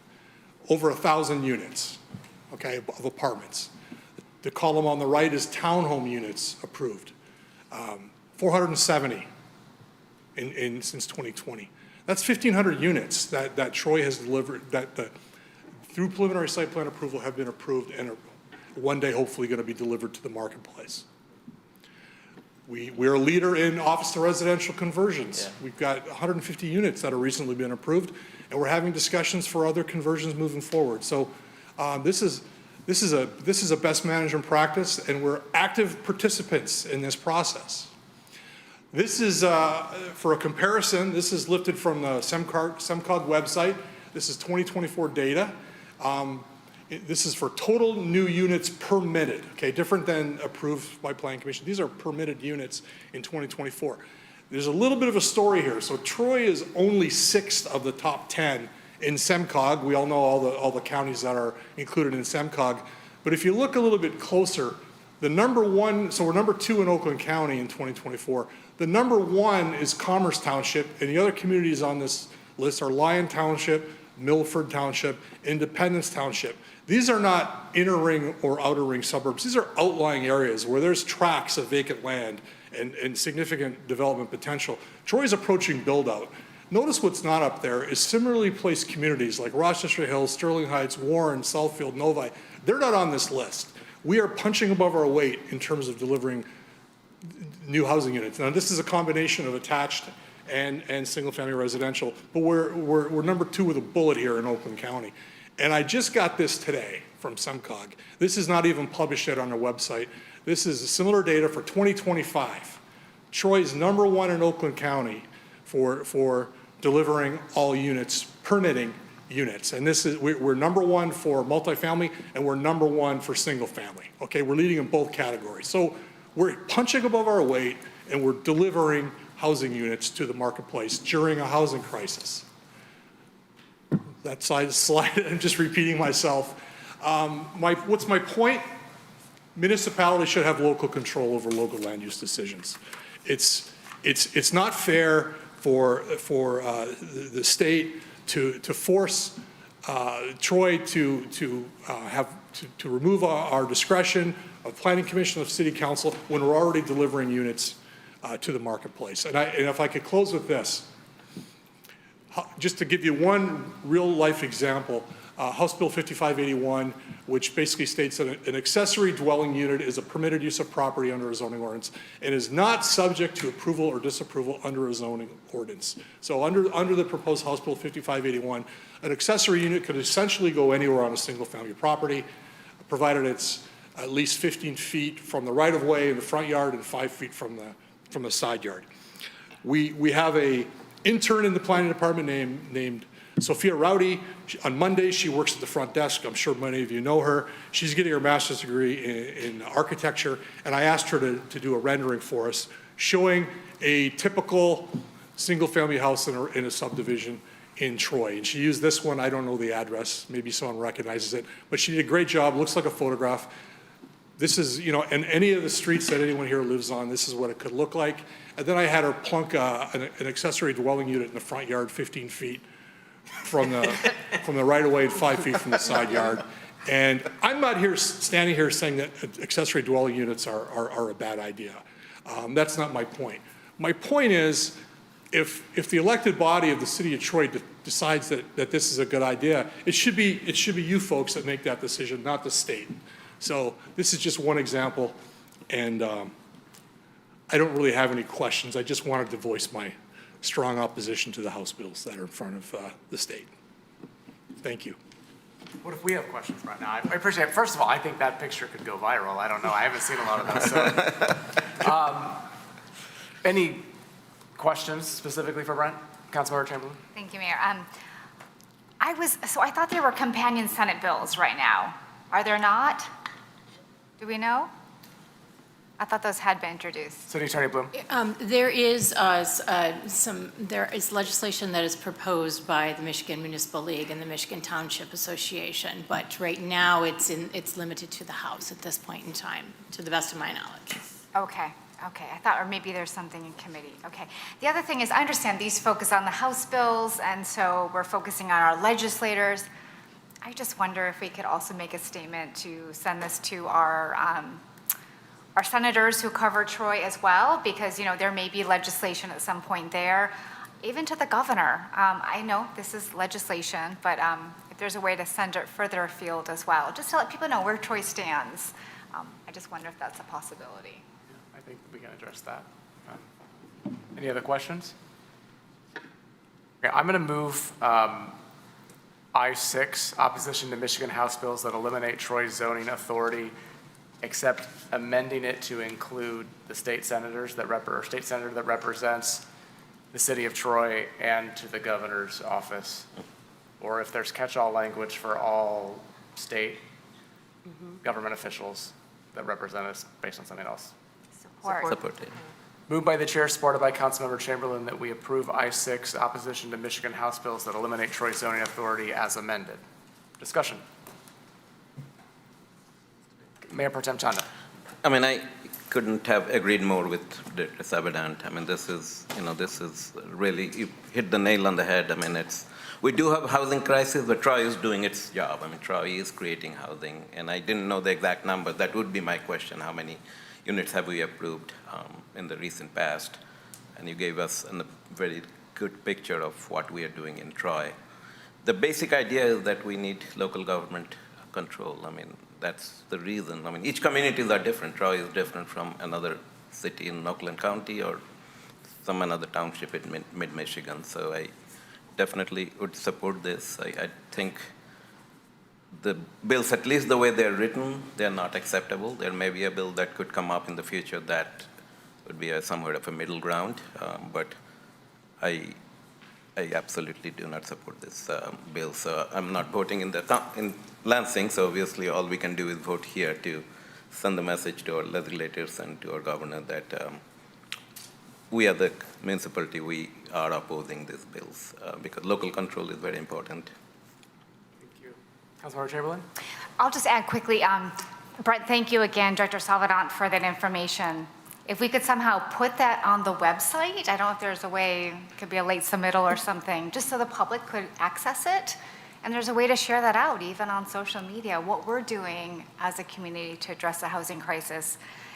I care so much about this that even this weekend, I had an argument with a family member on this very matter, arguing that the housing issues that exist in Charlevoix, where outsiders, are buying a property and it prices out locals, is different than an issue in Flint, where I spend my days working, where you have tons of housing. The issue is jobs. The issue is income and the opportunity to be able to fix up those homes. And then the issue in Troy is something absolutely different. And so a one-size-fits-all solution is wrong for the state of Michigan. So thank you, Director Salvadant, for this language. I'm also very proud of the Michigan Municipal League that I served on as of September. We actually started talking about this at our retreat in June. And in June, they started talking about the fight that would be ahead of us. It has happened in other states, and that's where they started proposing some of their Build Michigan plan that they launched in the summer, and now there's legislators that are moving that forward to, in its own way, to address the housing crisis, but to do it in a way that respects local control, local decisions for local control. So proud to support this. Thank you, Brent. Additional comments? Thank you, Brent, for the presentation, the information. It's the irony of doing this on tonight when we're talking about zoning amendments and spending as much time as we did discussing it with a chamber full of residents who have very strong opinions, rightly so, about what happens in their local city. And imagining a world where none of that really matters. I'm sure it's not lost on those who are still sitting here. The other thing I guess I'll mention is, we get a lot of complaints about too much multifamily housing being built. And so, it's a mixed bag to talk about the work we are doing to address it, but also I will just always say, imagine how much worse it could be. For those of you that don't like the density that's been increased here in the city, I promise with the passage of these bills it will be worse. And we'd have no say to do anything about it. So thank you for bringing this to us, and happy to support this. And I know most of us probably have already had conversations with some of our elected state representatives and officials, but I think it's important that we speak as a body here on this in an official action. The vote, Ms. Dixon. Councilmember Hamilton? Yes. Mayor Baker? Yes. Councilmember Bloom? Yes. Councilmember Brooks? Yes. Councilmember Chamberlain? Yes. Mayor Pro Tem Chanda? Yes. Motion carries.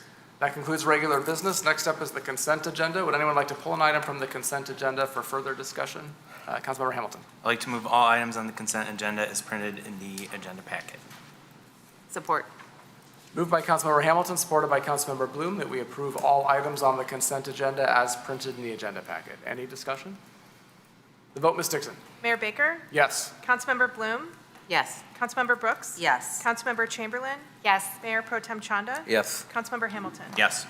Motion carries. If you're here for an item on the consent agenda, nobody is at this point. They've all been approved. All right, next up, there are no memorandums and future council agenda items, so we move on to public comment for items not on the agenda from Troy residents and businesses. Marcia, you are left. You're the only one here still. Same rule as before.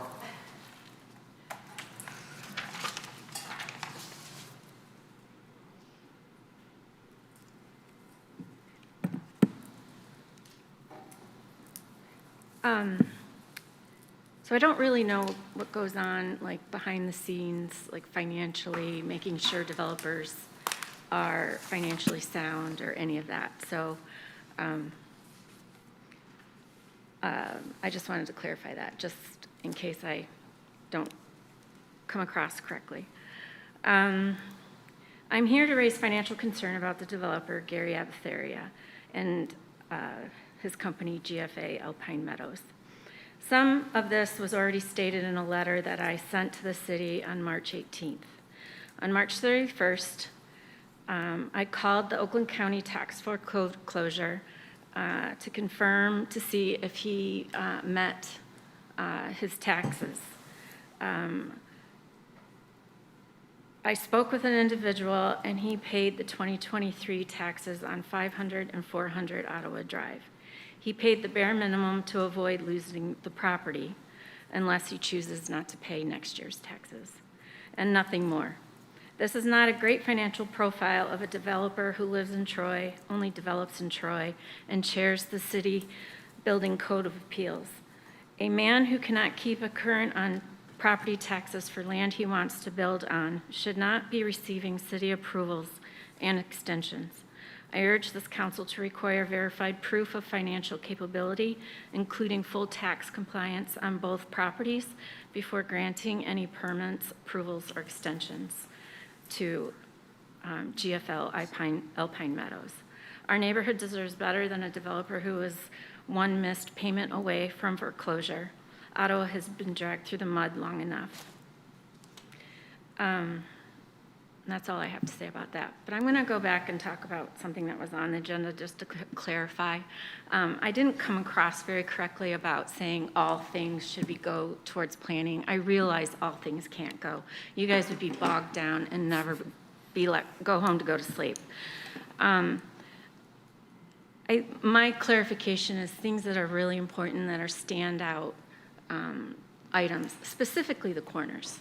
The neighborhood notes. Because like when you go to a shopping store, hence I do, you know, you have the end caps.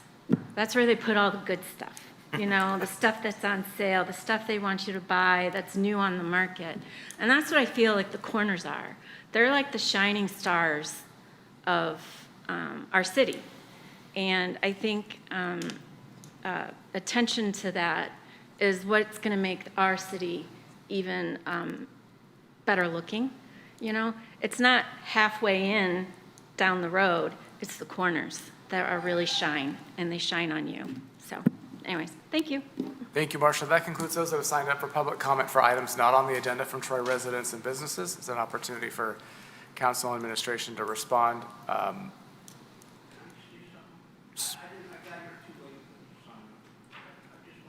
While our rules permit public speaking, you have to sign up within the first 15 minutes. You're here. Sir?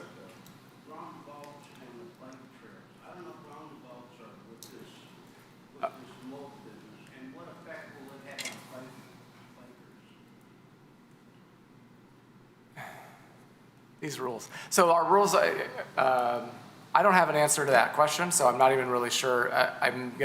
The question was bike trails and roundabouts, and I'm not sure if there's specific projects that we're speaking to where our rules don't allow for this kind of interjection, but because we're here and there's nobody else here, I don't know if there's if there's a specific comment you'd like to make into the microphone so we can hear you, because otherwise it's not picked up, or a question, that's fine. I can't promise you that there'll be an answer to your question tonight, but if you'd like to come forward, you can have a minute to do so.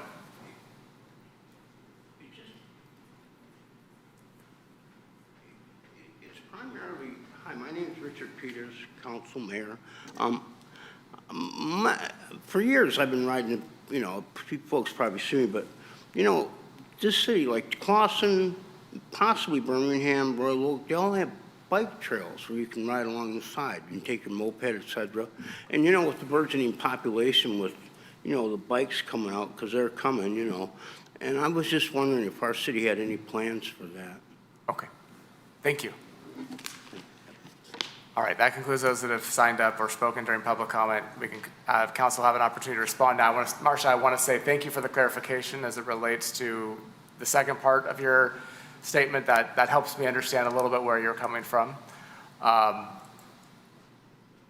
We'll further think about that, or I will further think about that. I'm sure all of us will. As it relates to the first part of what you said, I'm not sure we have the ability to dig too far into an applicant's financial worth. I don't know the answer to that. I don't know that I'd want to get into that path either, but City Attorney Bloom? Thank you, Mayor. Just to say that certainly you brought this to our attention. We are aware of it now. We are watching it now. But it's in Oakland County. There is a process. If they don't pay their taxes, they could potentially lose their property. So we are aware of it. We are watching it to see what happens. At this point in time, there is nothing that is going forward right now. So I suspect that probably the taxes will become current because of the investment that has already been made, but we're watching. Actually, can I ask a follow-up question to that? And maybe it speaks to, it's easy if somebody were to lose a property of foreclosure now before anything's built, but what would happen if there was a construction project in process? I mean, I think that's often more of a community concern. You see things that happened out on Telegraph, Bloomfield, I can't remember that development, but they started the development and then everything fell apart, right? Do we have any policies in place here in the city of Troy that, I know there's time limits for development projects, but what is if you have an answer to this now, if not, we can get a report. If there is an answer later maybe, but. Yes, I mean, yes, there are time limits that are within the ordinance. The projects have to be, started within a certain amount of time. As far as if it were to happen mid-project, such as the Bloomfield Park, that's a little more complicated. We'd probably have to take affirmative action to obtain some relief from the Oakland County Circuit Court.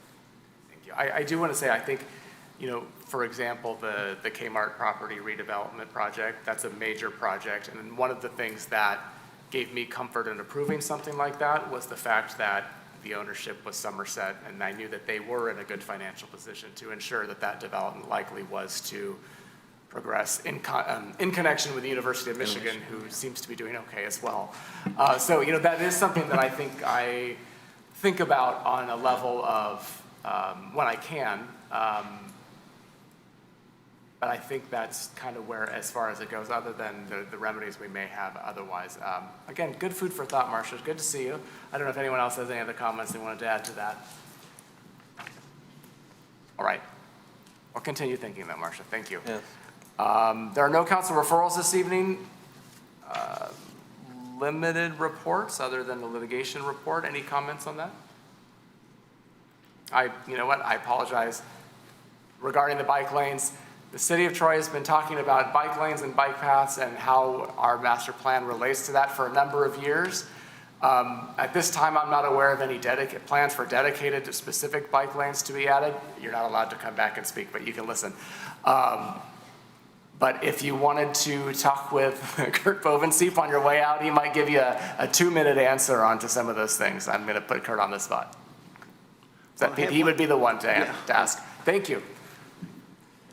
All right, anyone comments on the litigation report? You're welcome, Kurt. No, it's good stuff as always. Thank you, City Attorney's Office, for that. Council comments?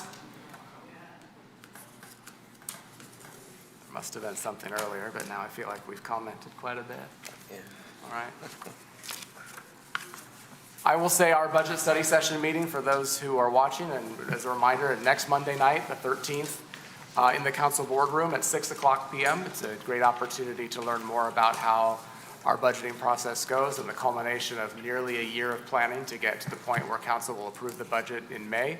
But that meeting is at 6:00 on Monday, April 13th in the council boardroom. It is a public meeting. You're welcome to come watch. There is public comment in the beginning, but it's a good educational piece as well. And I'm assuming those budget binders, I think I just heard they will be distributed to council members on, what are you pointing at me? No, I was wondering. Yeah, they'll be distributed to us on Thursday? Correct, on Thursday by staff. Okay.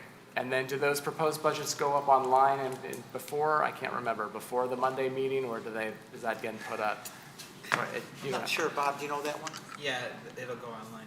It goes online too as well for the residents, okay. That was your question? Yeah, that was my question. Any other council comments?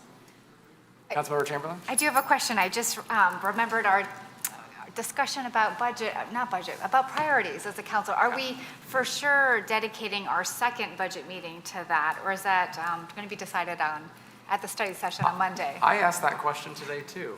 That's a good question. It will be decided then because if we need, the budget's so important, if you need that second day to complete that, then of course, then we can pick another date for the priorities. But we're hoping that, because staff did such a stupendous job on it, that only need the first day, and then the second day we can work on the priorities that were brought up during January 17th's advance.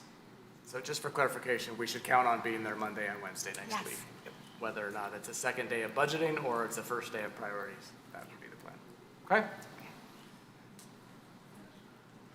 I don't see anybody has signed up for public comment for items on or not on the agenda from Troy, members of the public outside of Troy.